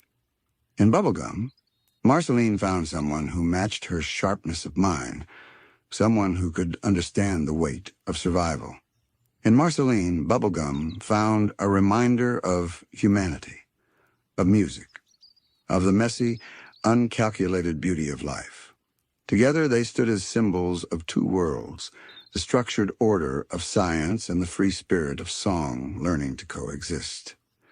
The connections between kingdoms were fragile, often strained by difference. Candy sought diplomacy, Fire responded with pride, Slime drifted unpredictably, and Ice stumbled into conflict without reason. Yet through these tensions, a kind of balance emerged. Each kingdom's strengths and weaknesses mirrored the others. Where Candy offered stability, Fire offered power. Where Slime provided adaptability, Ice revealed the dangers of obsession. And moving between them all was Marceline, the wandering memory keeping the fragile web from snapping. This was an age not yet defined by great wars or legendary battles. It was an age of negotiation, of trial and error, of leaders learning what it meant to rule in a land still young. It was an age where laughter often rang louder than fear, yet where fear never fully disappeared. Every kingdom carried within it the echo of the Mushroom War, even if their citizens no longer remembered it. The ruins still stood, silent monuments to the cost of forgetting.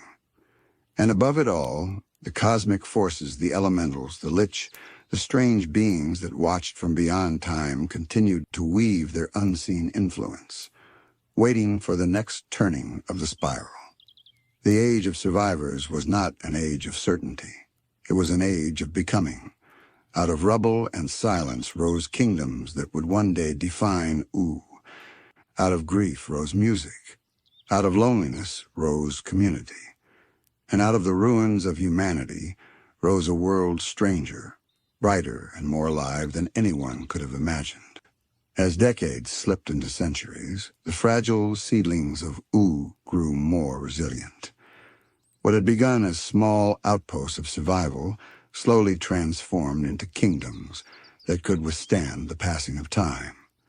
The Candy Kingdom, once a gathering of clumsy yet cheerful candy citizens, developed into a structured society with its own laws, defenses, and culture. Princess Bubblegum, with her restless mind and scientific brilliance, became less a caretaker and more a monarch, balancing her love for her creations with the weight of responsibility. She learned that ruling was not only about protecting her people, but about shaping their future.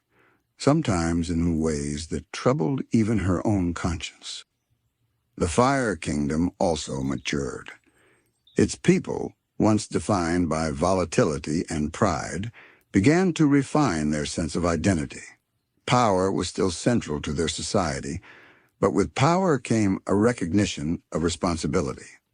Fire rulers learned to temper strength with strategy, forging alliances and rivalries that would echo throughout O. They became less a hazard and more a force, one that other kingdoms respected even when they feared it. The Slime Kingdom, in its endlessly shifting nature, never sought permanence, yet its refusal to remain fixed proved its greatest strength. Where others crumbled under threats, Slime adapted, reshaping itself again and again. It did not build monuments or castles, but it endured, its citizens embodying the resilience of change. In their own way, the Slime people reflected the very essence of Oo, a land that refused to remain broken, constantly rewriting itself with new shapes and forms. Even the Ice Kingdom, cold and sorrowful, found its place. Though Simon had faded into the Ice King, his loneliness gave the land its peculiar identity. His obsession with companionship drew him into the lives of others, sometimes as a nuisance, sometimes as a villain, but always as a reminder that even broken figures have influence.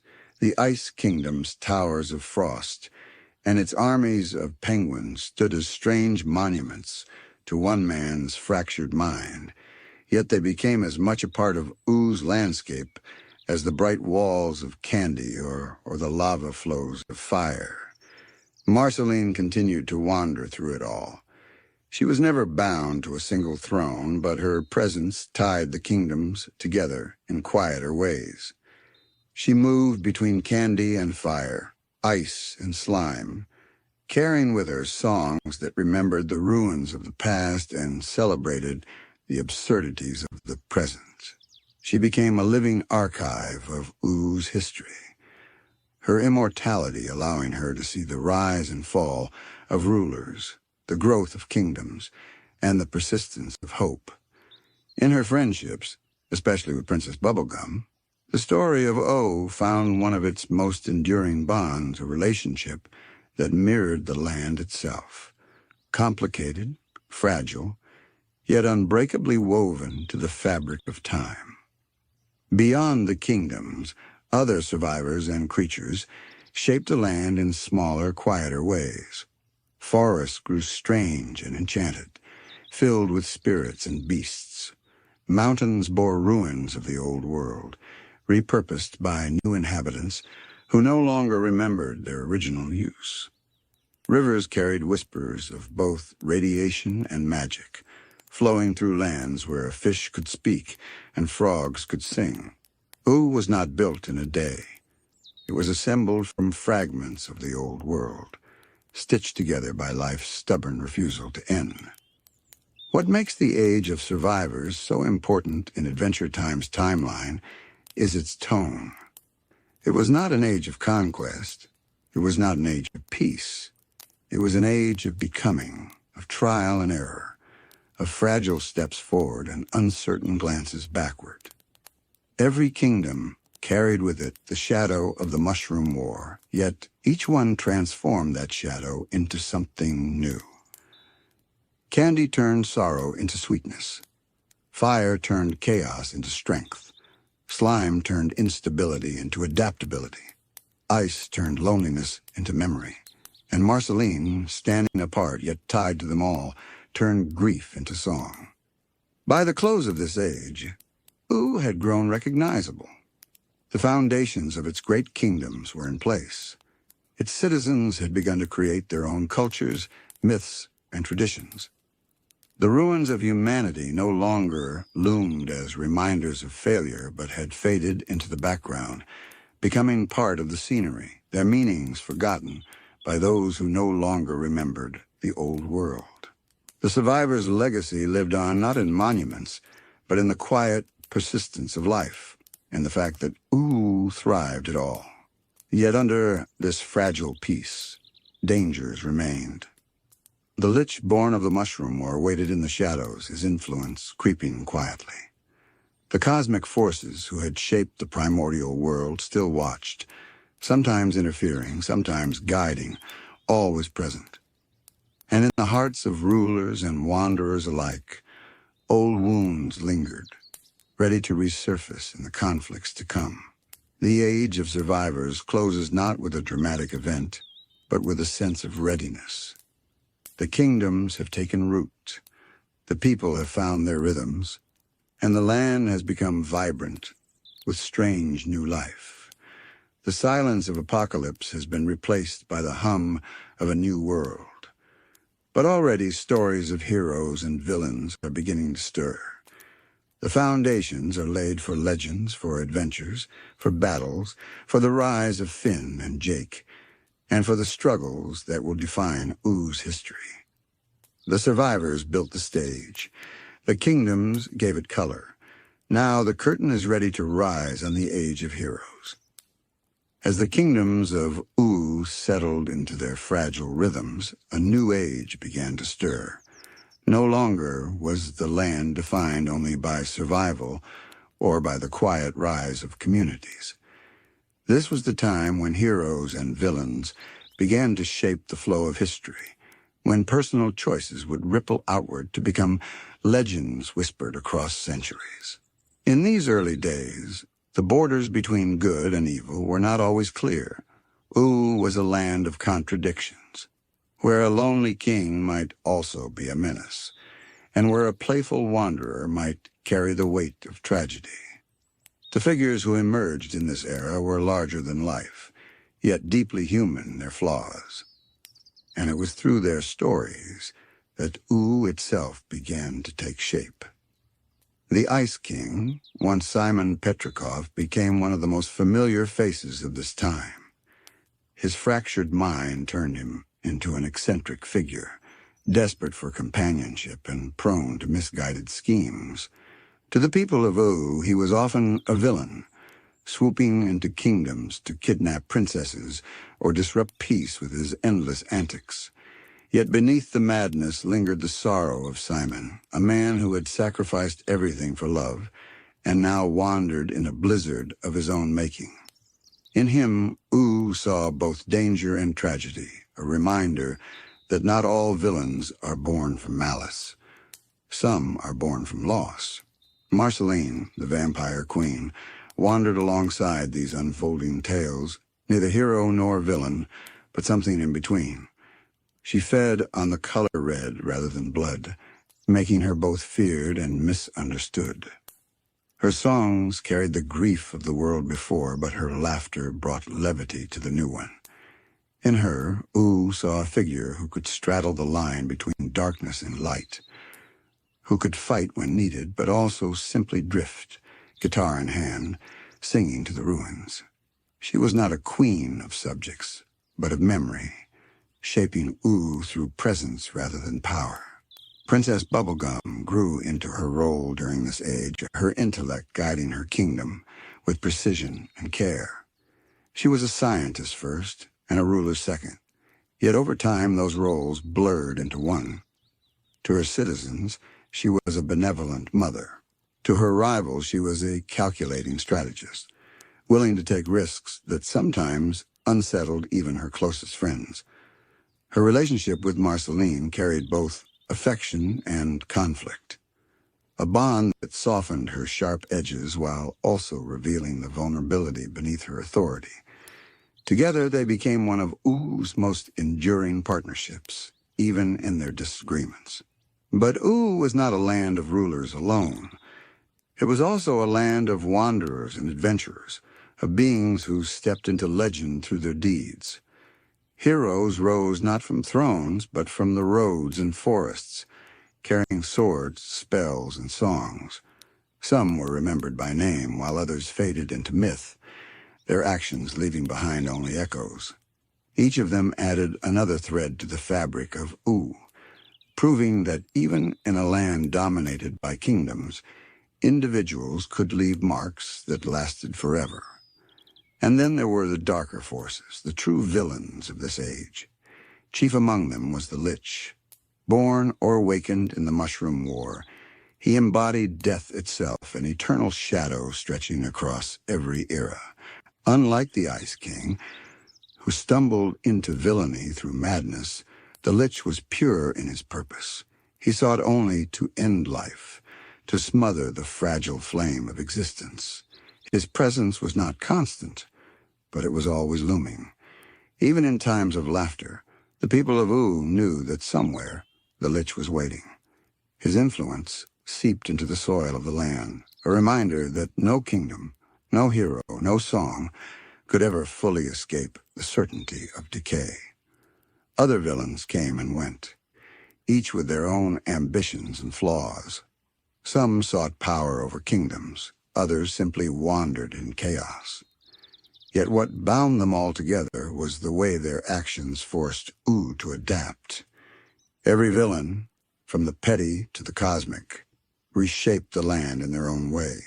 In facing them, Oo's heroes grew stronger, its kingdoms more resilient, and its story more complex.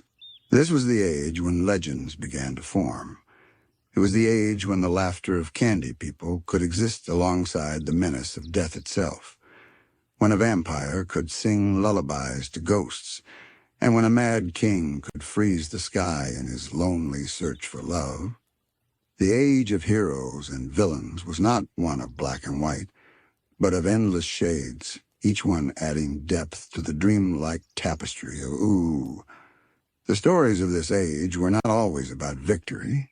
They were about encounters, moments where the fragile balance of Oo trembled, and where individuals stepped forward to face forces larger than themselves. Each clash between hero and villain left ripples that carried through generations, forming the mythic backbone of the land. The Ice King's constant meddling was one of the earliest sources of conflict. Though often comical, his actions were disruptive enough to shape the way kingdoms interacted. Princess Bubblegum, in particular, became accustomed to defending her citizens against his kidnappings and outbursts. Yet even as he played the role of antagonist, Oo never forgot the loneliness that fueled his behavior. Heroes who fought him often walked away not with triumph but with pity, reminded that beneath the ice lay a man who had once been kind. Marceline's role in this age was equally complex. At times she appeared as a villain herself, battling against kingdoms and intimidating those who crossed her path. At other times she defended the innocent, her sharp wit and raw strength making her a formidable ally. Her duality gave Oo one of its most enduring lessons, that good and evil were not fixed, that people could carry both within them. Through her, the line between hero and villain blurred, showing that the heart of Oo was never about absolutes, but about balance. The rise of smaller villains added color to this tapestry. Figures like the vampire court, with their hunger for dominance, or rogue creatures who sought to claim scraps of power, became challenges that required courage and wit to overcome. These encounters rarely threatened the whole of Oo, but they tested its people, sharpening their resilience. In every battle, whether fought with swords, magic, or song, Oo learned how to endure. And looming behind it all was the Lich. He did not need to appear constantly to be felt. His influence stretched like a shadow, reminding every hero that their struggles were part of something larger. The Lich's presence gave weight to the smaller conflicts, for even the silliest battle carried the echo of his inevitability. He was the thread of dread that tied Oo's whimsical stories to its apocalyptic roots, grounding even the brightest laughter in the memory of loss. Yet heroes rose to meet these shadows. Some came from within the kingdom, sworn to protect their people. Others wandered freely, seeking no crown or throne, but compelled by a sense of duty. They were knights, adventurers, and dreamers, each one carrying a spark of defiance against despair. Their names may not be as familiar as Finn and Jake's, but they laid the path for the heroes to come. Without their courage, U's kingdoms might not have survived long enough for its legends to unfold. Princess Bubblegum herself could be counted among these heroes. Though a ruler, her willingness to take the field in defense of her kingdom set her apart. She was not content to stand in towers while her citizens suffered. Her experiments and inventions were often the very tools that turned the tide in moments of crisis. Yet her methods also drew suspicion, for her pursuit of order sometimes edged into control. To some, she was a savior. To others, she was a reminder that even the brightest leaders carry shadows. Marceline, too, became both a defender and a disruptor. When villains threatened U, she often stepped forward, not out of duty to a kingdom, but out of her own sense of justice. At the same time, her solitary nature and her occasional clashes with authority made her unpredictable. She embodied the spirit of U itself, free, flawed, playful, and deeply tied to memory. The Ice King remained a constant complication. While others fought for power or survival, his motives were far more personal. He sought love, companionship, and recognition, and his failure to find them pushed him into desperate schemes. To the citizens of Al, he was often an annoyance, but to those who knew his story, he was one of the saddest figures in all of history. His presence ensured that U's tales were never just about battles, but about loneliness, love, and the fragile line between memory and madness. As these stories unfolded, U grew into a land of legends. Every conflict, whether comedic or catastrophic, etched itself into the shared memory of its people. Heroes and villains alike became part of the same song, their roles intertwined, their actions inseparable from the shape of the land itself. The age of heroes and villains deepened as U's kingdoms grew more confident. And with their growth came larger conflicts. Borders once undefined became clearer. Ambitions, once modest, stretched further. And in this expansion, disputes became inevitable. Yet unlike the Mushroom War that had ended the old world, these battles were not absolute. They were contests of will, of personality, of vision. They tested U without breaking it, shaping the land's identity through stories rather than annihilation. Among the most defining figures of this era was the Lich. He did not simply appear as a villain to be defeated. He was the personification of inevitability, the certainty that all life bends toward death. Where he walked, forests withered, rivers stilled, and kingdoms trembled. Unlike the Ice King, whose antics often brought laughter, or the Fire Kingdom, whose temper could burn brightly but briefly, the Lich carried a permanence that terrified even the bravest. His clashes with U's defenders became turning points in history, each confrontation reinforcing that no matter how whimsical the land became, the shadow of entropy remained. And yet, against the Lich's absolute nature, heroes continued to rise. They were not always grand champions. Sometimes they were simple adventurers who happened to stand in the right place at the right time. Sometimes they were rulers, forced into choices that shaped their people's survival. What mattered was not their perfection, but their persistence. In a land born from ruin, every act of defiance against despair became a legend. Princess Bubblegum faced her share of these trials. To protect the Candy Kingdom, she crafted weapons, soldiers, and strategies that blurred the line between creation and control. In her quest to defend her people, she sometimes acted with cold logic, making choices that unsettled her allies. Yet through her, U learned that leadership was never pure. It was compromise, sacrifice, and the heavy weight of responsibility. Her clashes with villains, and even with her own doubts, carved the Candy Kingdom into a power strong enough to endure. Marceline, moving between kingdoms without a throne of her own, played a different role. She was often the wild card, stepping into conflicts with her raw strength and sharper tongue, then drifting away again when the dust settled. Her battles with the vampire court became legendary, not only for their violence, but for the way they reflected her own journey. She was not simply fighting external enemies. She was confronting the echoes of her past, asserting her identity in a land that often misunderstood her. Her victories carried personal meaning, and through them, U came to see her as a figure of both fear and admiration. The Ice King's role in this age was stranger still. His actions often brought chaos to others, but rarely through malice. He was a disruptor, a reminder that not all villains are evil, and not all conflicts are intentional. His battles with heroes were usually marked by comedy, yet behind the laughter lay the tragedy of Simon. Every time he was defeated, U glimpsed the sadness of a man who no longer remembered why he suffered. Through him, the land learned compassion, even in the face of conflict. Other figures emerged as well. Wandering heroes who carried enchanted swords, rogues who sought to carve small empires of their own, creatures who thrived in chaos and sought to expand it. Each added color to U's history, layering the tapestry with stories that blurred myth and reality.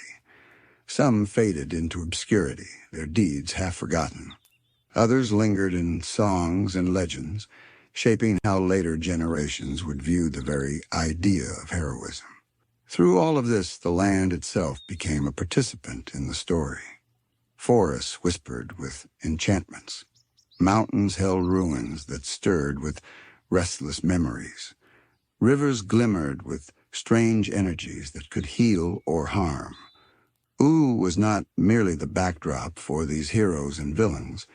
It was their companion, their testing ground, their reflection.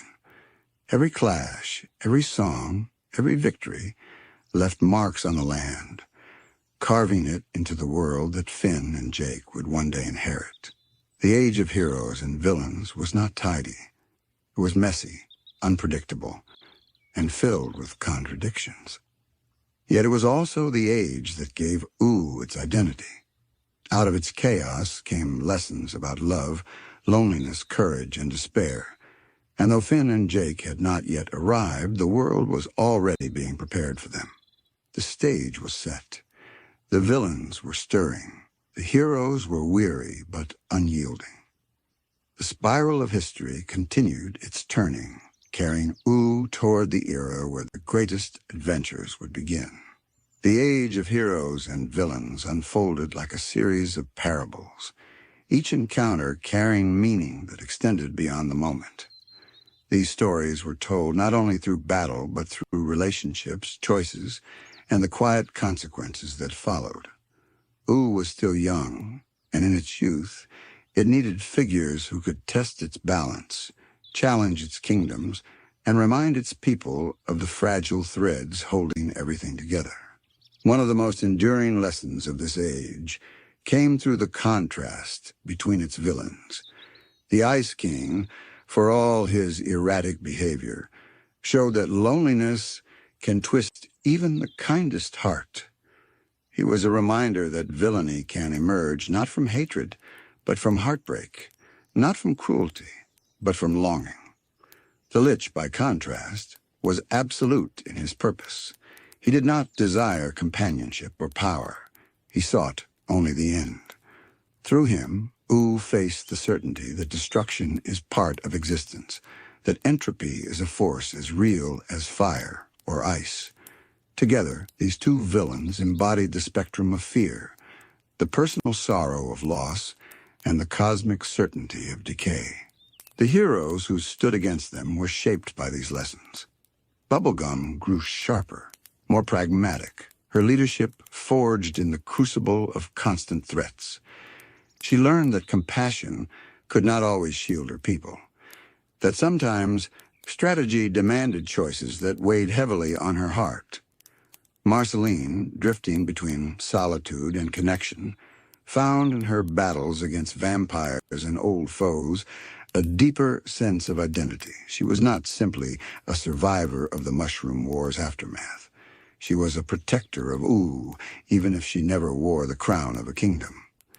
This age also allowed space for smaller figures to rise. Wandering knights, nameless adventurers, even ordinary citizens who acted bravely in extraordinary circumstances.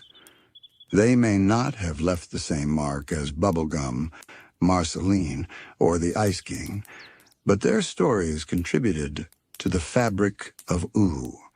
In a land built from ruins, every act of courage mattered. Every small victory became a legend in its own corner of the world. The land itself seemed to remember these stories. Mountains whispered of old duels. Forests carried echoes of songs sung by heroes long gone. Even the ruins of the human age became stages for new tales. Their broken walls and rusting machines turned into backdrops for Ooh's unfolding myths. Adventure Time often reminds us that the world is alive, that the soil beneath the characters' feet hold memory, that the stars above watch quietly as history repeats itself in spirals. By the end of this age, Ooh had grown into a land defined by its stories. The kingdoms were no longer seedlings. They were vibrant, if flawed societies, each with its own culture and power. The villains were no longer isolated threats. They had become symbols, their names spoken with both fear and recognition. And the heroes, though imperfect, had proven that resistance was possible, that even in a land haunted by ruin, life could stand against despair. It is here in the closing of this age that the stage is finally set for Finn and Jake. The land has been shaped by centuries of conflict and care, laughter and loss. The kingdoms stand tall, their rulers tested and tempered. The villains loom, their shadows stretching across the horizon. The legends of past heroes linger like distant stars, guiding the way for new ones to emerge. When Finn the human and Jake the dog step into the story, they are not entering a blank canvas. They are stepping into a world already rich with memory, scarred by war, softened by song, and strengthened by survival. Their adventures would not be possible without the heroes and villains who came before, without the fragile beginnings of the survivors, without the primordial forces that first shaped the land. The age of heroes and villains concludes not with an ending, but with a handoff. The torch is passed from the wanderers, rulers, and dreamers of this era to the young adventurers who will carry it forward. Ooh is ready in all its chaos and wonder for the next chapter of its story. The curtain rises once more, and the voices of the past fall into quiet echoes as new laughter and new battles begin to fill the land. This is the threshold where myth becomes legend, and where legend welcomes Finn and Jake into the spiral of history. By the time Finn the human and Jake the dog stepped into the story, the land of Ooh was already centuries old. Kingdoms had risen from the ashes of ruin, rulers had tested their strength, and villains had cast their shadows across the land. Yet for all the history that had passed, Ooh still felt unsettled, still searching for the voices that would define its present age. It is here, in this restless moment, that two unlikely heroes emerged, not kings, not ancient elementals, but a boy and his dog. Finn, the last known human, carried with him not the power of cosmic beings or elemental reincarnations, but something quieter and perhaps stronger. He carried the spirit of adventure, the courage to act when others faltered, and the simple determination to do what felt right. In a land defined by magic, he was extraordinary because of his humanity. He bled, he stumbled, he doubted, and yet, again and again, he rose. Jake, his magical brother, was unlike any hero who came before. With his stretching powers and laid-back spirit, he seemed at first more a companion than a warrior. Yet Jake's calm wisdom and easy humor balanced Finn's fiery determination. Together, they became something greater than either could have been alone. Where Finn rushed into danger with a sword in hand, Jake steadied him with a joke, a stretch, or a moment of reflection. Their bond was not simply brotherhood. It was the living embodiment of Oo's new age, an age where strength was found not only in battles, but in friendship, in loyalty, and in the willingness to grow together. The arrival of Finn and Jake did not erase the figures of the past. Princess Bubblegum remained the scientific ruler of the Candy Kingdom. Marceline continued her wandering songs, and the Ice King still haunted the edges of every tale. But the perspective shifted. Where once the story had been about survival and rebuilding, now it became about exploration. Finn and Jake walked the forests, crossed deserts, climbed mountains, and sailed seas. They discovered kingdoms both familiar and strange, befriended creatures that others feared, and faced dangers with a courage that seemed endless. Their adventures gave Oo something it had not possessed since the mushroom wore hope. For all its whimsical beauty, Oo had always carried an undercurrent of sorrow, the memory of loss, and the inevitability of decay. Finn and Jake did not erase that sorrow, but they carried it with lightness. They laughed in the face of danger. They sang songs around campfires, and they reminded Oo that life could be lived joyfully, even in the shadow of destruction. Yet their era was not free from darkness. The Lich rose again, testing Finn's resolve and forcing Oo to confront its oldest shadow. Finn faced him, not as a cosmic being or king, but as a boy determined to protect those he loved. In that determination lay his true power. He did not defeat the Lich with ancient knowledge or overwhelming strength. He fought him with courage, with resilience, with the refusal to surrender even when the odds seemed impossible. Finn's humanity often placed him in contrast to the beings around him.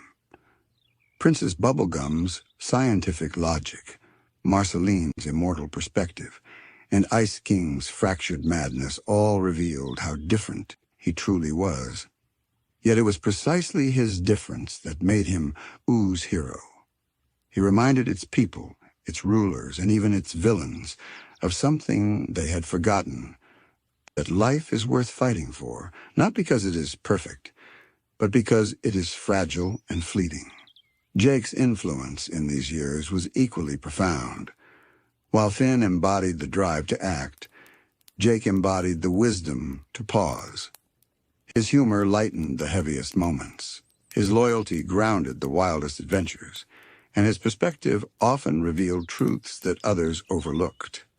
Together, Finn and Jake became not only heroes of Oo, but symbols of balance, action, and reflection, youth and experience, fire and calm. Their adventures connected the scattered threads of Oo into one tapestry. Through them, kingdoms that had once stood apart became part of a larger story.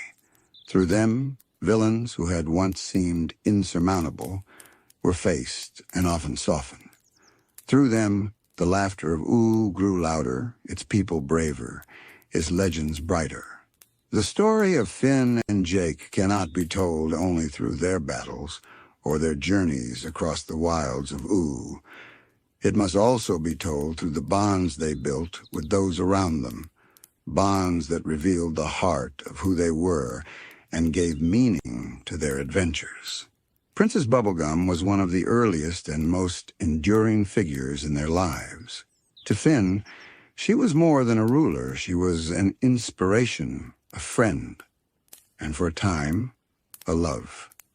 His youthful devotion to her reflected both his innocence and his longing to connect with something greater than himself. For Bubblegum, Finn was a reminder of humanity's persistence, a boy who stood apart from her candy subjects and brought a raw, uncalculated honesty into her structured world. Their relationship was not without complexity. Bubblegum's responsibilities often kept her at a distance, her mind occupied with the safety of her kingdom and the weight of her decisions. Yet even when their paths diverged, the respect between them endured. Their connection was a thread of mutual admiration, carrying both sweetness and sorrow. Marceline held another corner of Finn and Jake's hearts. Unlike Bubblegum, she did not rule or build kingdoms. She drifted, free and unpredictable, yet her presence left a deep impression. To Finn, Marceline was a mentor of sorts, teaching him that life was not only about fighting villains, but about embracing music, laughter, and the strange beauty of ooh. To Jake, she was a kindred spirit, someone who appreciated humor and playfulness, but who also carried wisdom in her songs. Marceline's immortality contrasted sharply with Finn's fleeting youth, and through their friendship, the show revealed the poignancy of time, that some bonds endure even when their spans of life do not. Then there was the Ice King. To Finn and Jake, he was often an antagonist, the eccentric figure whose schemes disrupted their adventures. He kidnapped princesses, summoned blizzards, and injected chaos into their otherwise light-hearted quests. Yet over time, their relationship with him softened. Beneath his crown and madness, they began to glimpse Simon Petrikov, the broken man trapped within. Finn especially struggled with this revelation, torn between fighting the Ice King as a villain and recognizing the tragedy of Simon's sacrifice. Through their encounters, Finn and Jake learned that not every battle was about triumph. Some were about compassion, about understanding the pain hidden beneath another's actions. These relationships gave Finn and Jake's adventures their depth. Without them, the duo might have remained simply wanderers chasing excitement for its own sake. But with them, their journeys became lessons. Bubblegum taught Finn responsibility and the complexity of leadership. Marceline showed them the value of freedom, memory, and self-expression. The Ice King revealed the sorrow of loss and the importance of empathy. Each figure added another layer to Finn and Jake's understanding of themselves and the world they protected. The villains of this era, too, were often transformed through their encounters with Finn and Jake. The Lich remained the embodiment of death, relentless and terrifying, but even he could not strip the world of hope, while the two heroes stood together. Lesser antagonists, whether they were creatures of chaos or rulers with selfish ambitions, found themselves reshaped simply by meeting them. Finn and Jake did not always conquer through violence. Sometimes they won through kindness, through laughter, or through sheer stubborn refusal to give up. Their journeys stitched ooh's scattered corners into a single story. Each kingdom, each character, became connected through their adventures. In following Finn and Jake, ooh itself seemed to discover its identity, no longer just a land of survivors and kingdoms, but a land of adventures. What made this era remarkable was not only the challenges they faced, but the way they grew. Finn was not static. He entered the age as a boy, eager and idealistic. But as years passed, his experiences deepened him. He learned heartbreak in his love for Bubblegum, humility in his confrontations with villains, and wisdom in his friendships with beings older and stranger than he could imagine. Jake, too, grew in his own way, his carefree humor tempered by moments of responsibility, his loyalty tested and strengthened by the trials they endured. Together they carried ooh into a new chapter. The age of heroes and villains had given the land its legends, but the age of Finn and Jake gave it its heart. The era of Finn and Jake was not only marked by friendship and laughter, it was also an age of trials where the two heroes found themselves standing against forces that reached beyond the kingdoms of ooh, forces that threatened the very balance of existence. These challenges revealed the depth of their courage, showing that even the most ordinary of beginnings could rise to meet the most extraordinary of destinies. The Lich remained their most terrifying adversary. He was not like the Ice King, whose actions carried an air of comedy. He was not like rival kingdoms, whose conflicts could be solved through diplomacy or strength. The Lich was pure entropy, a being whose very presence drained the land of life. When Finn and Jake faced him, it was not simply a battle of swords and spells. It was a confrontation with despair itself. Forests rotted in his wake, animals fell silent, and the air grew heavy with inevitability. Yet even here the boy and his dog stood unbroken. Finn's refusal to surrender, his stubborn belief that life was worth defending, turned their encounters into more than battles. They became symbols of defiance, reminders that hope could shine even in the face of the darkest shadow. The battles with the Lich also revealed the resilience of Wu itself. Kingdoms that might otherwise have quarreled found unity when faced with such absolute destruction. Bubblegum's science, Marceline's strength, and even the reluctant aid of the Ice King became part of the struggle. The Lich did not simply test Finn and Jake. He tested all of Wu, reminding every being that survival depended not only on kingdoms, but on the courage of individuals willing to stand together. Beyond the Lich, other cosmic forces rose to challenge them. Orgalorg, once feared across galaxies, re-emerged through the guise of Gunther, the Ice King's penguin companion. What seemed at first a whimsical detail, a waddling bird with an attitude, became a revelation of terrifying scale. Orgalorg's ambition to reclaim its power and devour worlds forced Finn and Jake into a battle that reached beyond Wu, stretching into the vastness of space. For Finn, this trial carried special weight. His confrontation with Orgalorg revealed not only the fragility of Wu, but also the hidden depths of his own destiny, tied to cosmic forces in ways he could barely understand. These trials expanded the scope of Wu's story. The land was no longer simply a patchwork of kingdoms rising from the ruins of humanity. It was part of a universe teeming with ancient beings, cosmic wars, and cycles of creation and destruction. Finn and Jake, in facing these threats, proved that even the smallest of heroes could step into stories that spanned galaxies. Their courage was not diminished by scale. If anything, the vastness of their trials only amplified the purity of their bond. The elemental upheavals that later shook Wu revealed another layer of their era. Fire, candy, slime, and ice, the primordial forces that had shaped the world since its earliest days, rose once more to prominence. Their powers surged out of balance, threatening to remake the land in their image. Entire regions shifted, kingdoms trembled, and the very stability of Wu seemed to unravel. In this chaos, Finn and Jake found themselves not only as warriors, but as mediators, trying to navigate the tensions of beings older and greater than themselves. What made these struggles remarkable was not only their scale, but their intimacy. Finn and Jake did not face them as distant champions, detached from the people they defended. They faced them as friends of those who stood beside them.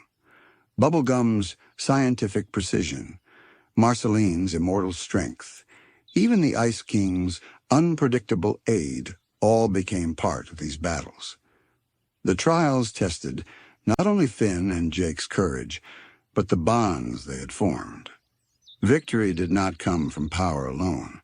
It came from trust, from unity, from the simple yet profound act of standing together when the world seemed to fracture. These encounters also deepened Finn's personal journey. For all his heroism, he remained human, and humanity carried with it both fragility and growth. He faced heartbreak and love, moments of despair and failure, and uncertainty in the vastness of the universe. Each trial etched itself into him, shaping him from a boy chasing adventure into a young man who understood the weight of responsibility. Jake, with his calm perspective, guided him through these changes, offering not only support, but wisdom, reminding Finn that even the heaviest burdens could be carried when shared. Through these trials, the era of Finn and Jake solidified itself as the heart of Oo's history. Their battles were not only about defeating villains, but about affirming life in all its strangeness, fragility, and beauty. They reminded Oo that no matter how vast the threat, no matter how deep the sorrow, there was always room for laughter, always space for friendship, always hope for tomorrow. As the years passed, Finn and Jake's adventures grew heavier with meaning. What had begun as playful quests, fighting monsters, rescuing princesses, wandering through forests and deserts, slowly gave way to deeper conflicts that asked questions about loyalty, love, and the cost of power. Their laughter never disappeared, but beneath it ran a current of maturity, a recognition that their era would not last forever. One of the most defining moments of this later period was the Gum War. What began as political tension between Princess Bubblegum's Candy Kingdom and her rival Aunt Lolly escalated into a conflict that threatened to unravel the fragile peace of Oo. The war was not about a single villain rising from the shadows, but about the choices of rulers and the weight of history pressing down on them. For Finn, it was one of the hardest lessons of his life. He had grown used to battling monsters and facing cosmic beings, but here he was confronted with the complexities of politics, of family, of people he loved standing on opposite sides of the battlefield. The Gum War revealed just how far Finn had come. Rather than charging forward with a sword in hand, he sought peace, trying to prevent bloodshed instead of rushing into it. His compassion and his willingness to listen turned the tide more than any act of violence could. In this moment, the boy who had once fought for adventure became a young man who fought for understanding. Jake, steady as ever, supported him, reminding Oo that wisdom often comes not through grand battles, but through quiet acts of empathy. Alongside these struggles, Finn's relationships deepened in ways that showed his growth. His feelings for Princess Bubblegum matured from youthful infatuation into respect and friendship. His bond with Marceline grew into one of quiet trust, both of them understanding each other's scars.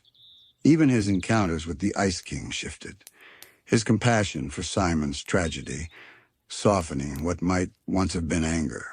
Finn's journey was not about conquering others, but about learning how to love them in all their flaws, and about learning how to accept himself.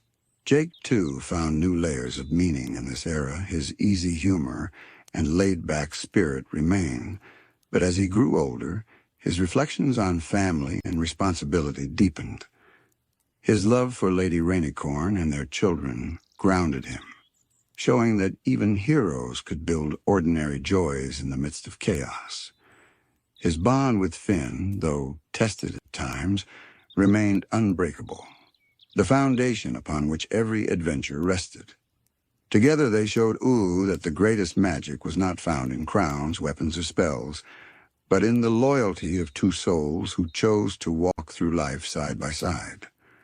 The finale of their era came not with a single decisive battle, but with a quiet culmination of all that had come before. The Gum War was halted, not through destruction, but through understanding. The Lich was faced once more, his endless hunger for death countered by life's stubborn refusal to end. The kingdoms of Oo, each with their flaws and strengths, stood together, proving that survival was possible when differences became bonds rather than divisions. And then, after so many adventures, the curtain of their age slowly fell. Finn and Jake's story did not end with tragedy, nor with a neat conclusion. It ended as life so often does with change. They grew, they learned, and they left behind a world better than the one they had entered. Their laughter lingered in the air, their songs echoed in the forests, their footsteps marked the soil of Oo. The boy and his dog became legends, not because they were perfect, but because they were true. The land of Oo did not stop when their era passed. Time, ever turning in its spiral, carried forward. In the far future, new heroes would rise, Shermie and Beth, reflections of Finn and Jake, carrying the torch into another age. The world would continue to change, kingdoms would shift, and stories would be told anew. Yet the essence of Finn and Jake remained woven to Oo's fabric, their love, courage, and friendship echoing long after they were gone. Their era was more than a chapter in the timeline.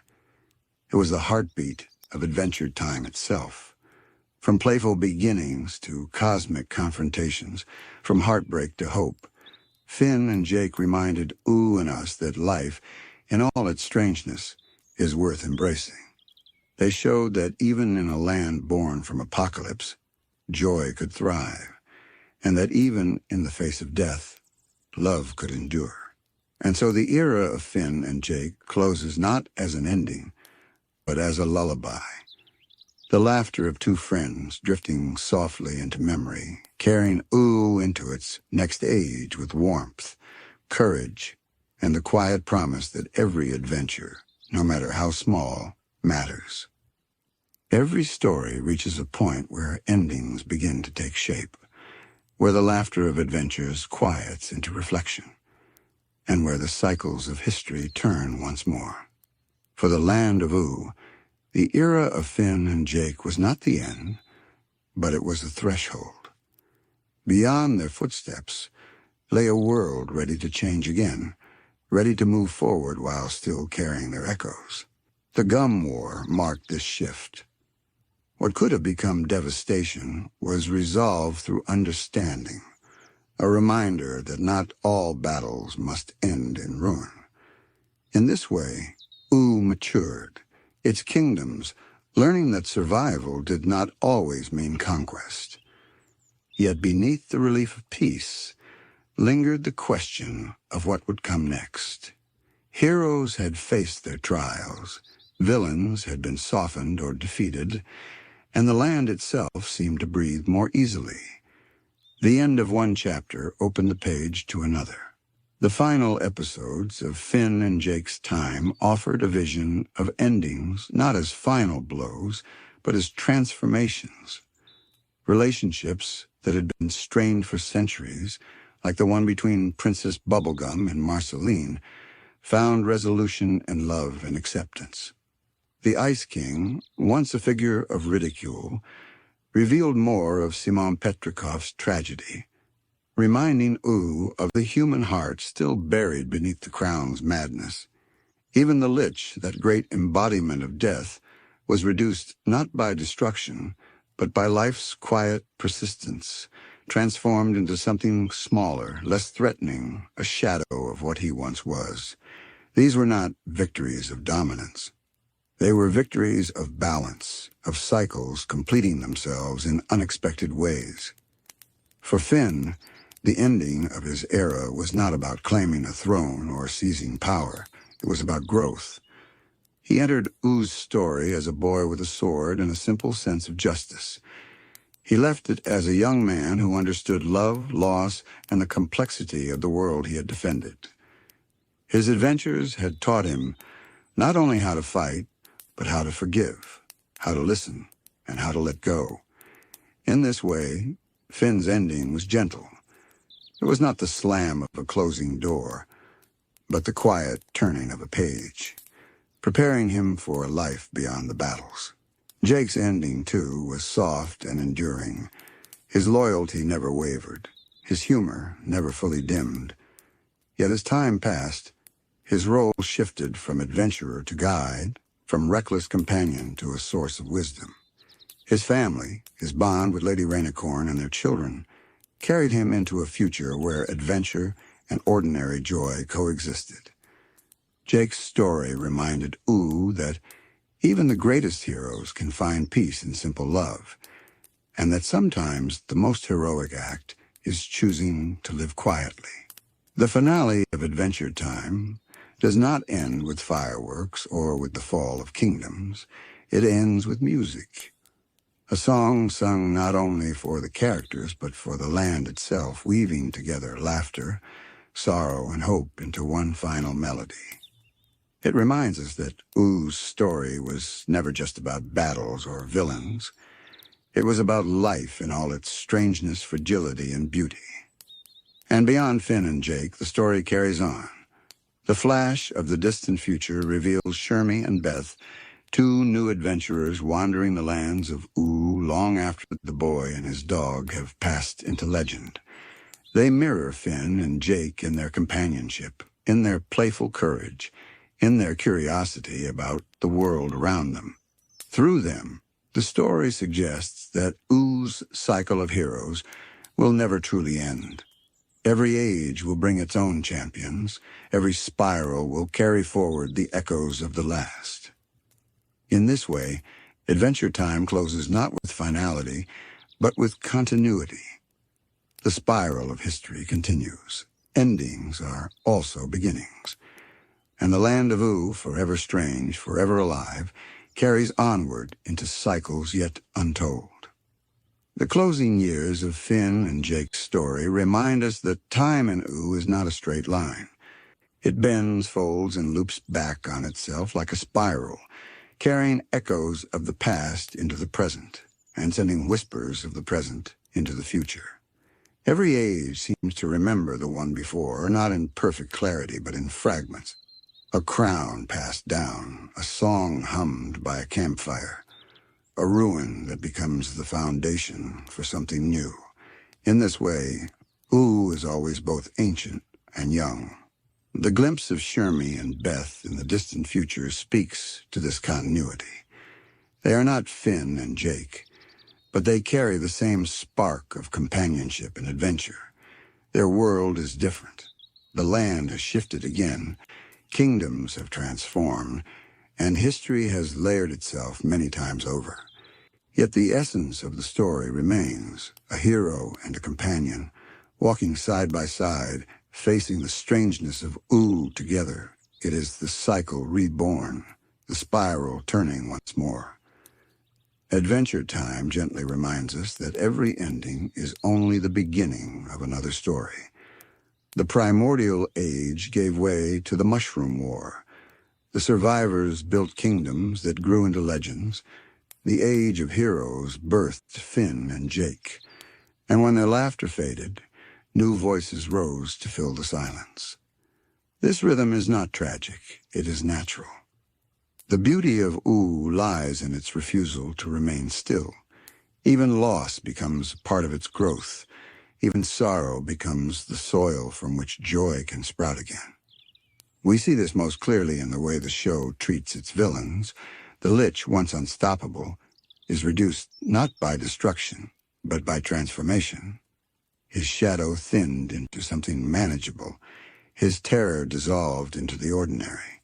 The Ice King, long a symbol of madness, is remembered for the man he once was, Simon Petrikov, his tragedy softened by compassion. Even the conflicts of the kingdoms resolve into balance rather than conquest. This is the rhythm of Oo's cycles. Nothing is erased, nothing is truly conquered. Everything is reshaped into something new. At the heart of these cycles is love. Not only romantic love, though we see that in the union of Princess Bubblegum and Marceline. Not only familial love, though Jake's devotion to Lady Rainicorn and their children gives it form. It is also the love between friends, between companions who choose each other, between people who continue to hope even when the world seems fragile. This love is what keeps the spiral turning. It is the force that defies the Lich's entropy, that steadies the kingdoms. that carries memory into the future. The music of Adventure Time's ending reflects this truth. It is not triumphant, not sorrowful, but tender. A song that gathers every character, every story, every fragment of ooh into a chorus of voices. It tells us that all of these lives mattered, that even the smallest act of kindness, the briefest adventure, the quietest song, was part of something greater. In the stillness of night, it feels less like a conclusion and more like a lullaby, one sung for the land itself, for the people who lived there, and for the viewers who followed them. When Shermie and Beth lift Finn's old sword in the far future, it is more than a symbol of continuity. It is a reminder that the spirit of adventure never dies. The sword may change hands, but the courage behind it is eternal. The boy and his dog may be gone, but their echo remains, shaping the heroes who come after. And so the cycle of ooh continues, carrying forward not only battles and victories, but the love and laughter that made those stories worth telling. The appearance of Shermie and Beth in the distant future feels quiet at first. There is no dramatic announcement, no great revelation. Just two friends wandering the land, curious and carefree. Yet in their simplicity lies the profound truth of Adventure Time's ending. They are mirrors of Finn and Jake, not copies, but reflections. Shermie's courage and restlessness echo Finn's humanity, while Beth's loyalty and strength reflect Jake's calm companionship. Together they remind us that the heart of ooh has always been found in friendship, in the bond between adventurers who choose to walk side by side into the unknown. The world they inhabit is not the same ooh that Finn and Jake once roamed. Landscapes have shifted, kingdoms have fallen or transformed, and history has layered itself many times over. And yet, ooh is still unmistakable. Its forests still sing, its ruins still whisper, its skies still stretch wide with the possibility.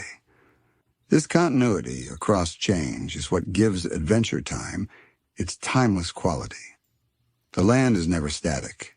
It reshapes itself endlessly, but the spirit within it, the laughter, the music, and the sense of wonder endures.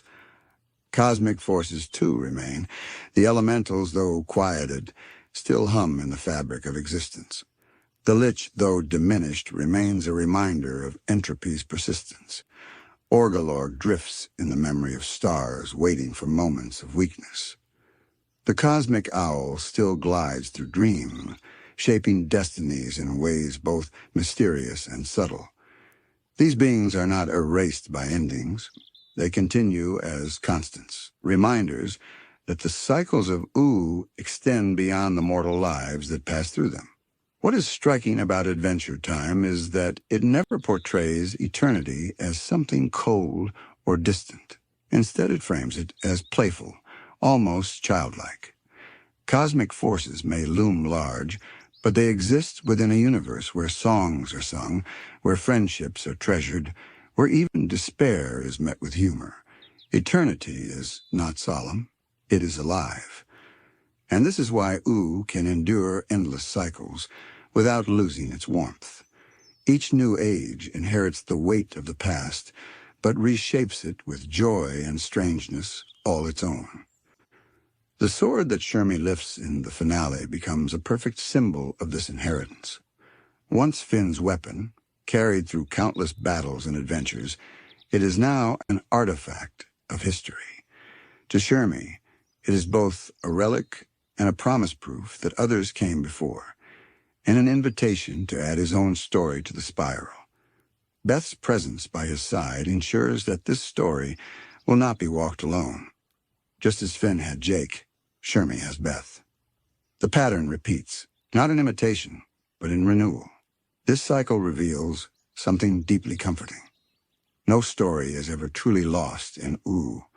Every song sung by Marceline, every invention crafted by Bubblegum, every blizzard conjured by the Ice King, every adventure of Finn and Jake, all of these live on, not only in memory but in the shape of the world itself. The ruins of one age become the foundations of another. The laughter of one friendship inspires the courage of another. The cycle ensures that nothing is wasted, nothing forgotten. It is this idea that gives the distant future its dreamlike quality. Shermie and Beth may not know Finn and Jake's names, may not remember the details of their battles, but they carry their spirit. They live with the same curiosity, the same bravery, the same joy. This is how Ooh survives, not by clinging to the past, but by letting its essence flow into the future like a song passed down, its melody shifting, but its heart unchanged. In this way, Adventure Time closes not with finality, but with an open door. The spiral continues, the cycle turns, and new voices take up the chorus. What matters is not who holds the sword, but that it is lifted. Not who walks the path, but that the path is walked together. The story of Ooh does not end. It drifts onward, playful and profound, eternal as the stars above. As we move deeper into the far future of Ooh, the cycles of endings and beginnings reveal their quiet beauty. The land has changed countless times since the fall of humanity, since the rise of kingdoms, since the laughter of Finn and Jake. Yet no matter how much it shifts, there is always a familiar rhythm beneath it all, like the soft beating of a heart. Each age carries echoes of those that came before. The primordial elementals, once vast and untouchable, still hum through the elements of the land. The Mushroom War, though distant, lingers in ruins and relics. The survivors, long gone, left behind stories that blossomed into kingdoms. Finn and Jake, their laughter faded into memory, still ripple through the soil of Ooh, their adventures etched into the land like constellations into the night sky. Even Shermie and Beth, wandering centuries later, are not truly beginning something new. They are continuing a song that has been sung since the dawn of time. Adventure Time has always suggested that memory is not bound by pages or records. It lives in the land itself, in the music sung by forests, in the ruins that become playgrounds for new creatures, in the stars that shine over every age. Even when names are forgotten, the essence of the story remains. This is why Ooh feels eternal, because every ending becomes nourishment for the next beginning. Cycles do not erase sorrow, they do not erase loss. Marceline still sings with grief in her voice. Simon Petrikov still fades in and out of memory.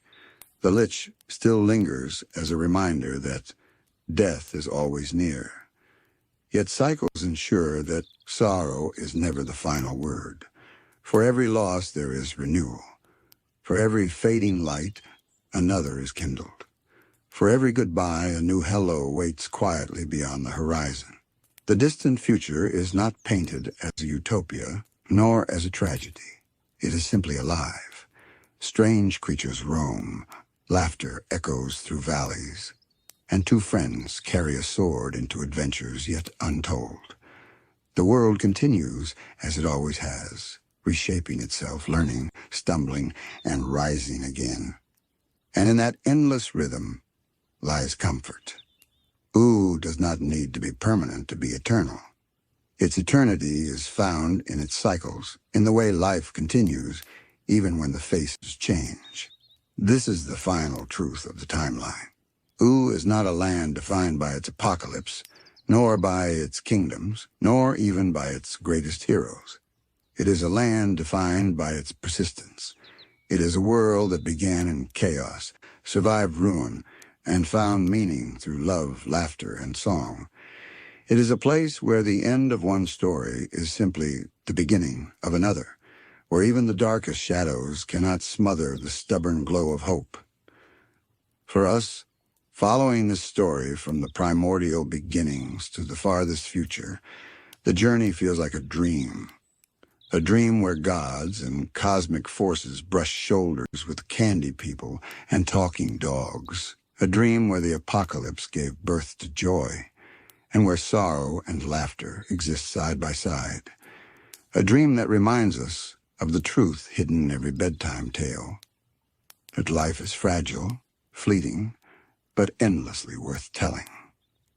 And so we close the book on the entire timeline of Adventure Time. From the whispers of the cosmos to the laughter of two brothers, from ruins to rebirth, from endings to beginnings, we have traced the spiral of ooh across ages. It does not end here. It never truly ends. The cycle will carry onward, new voices will rise, and the story will continue as it always has, as it always will. Good night.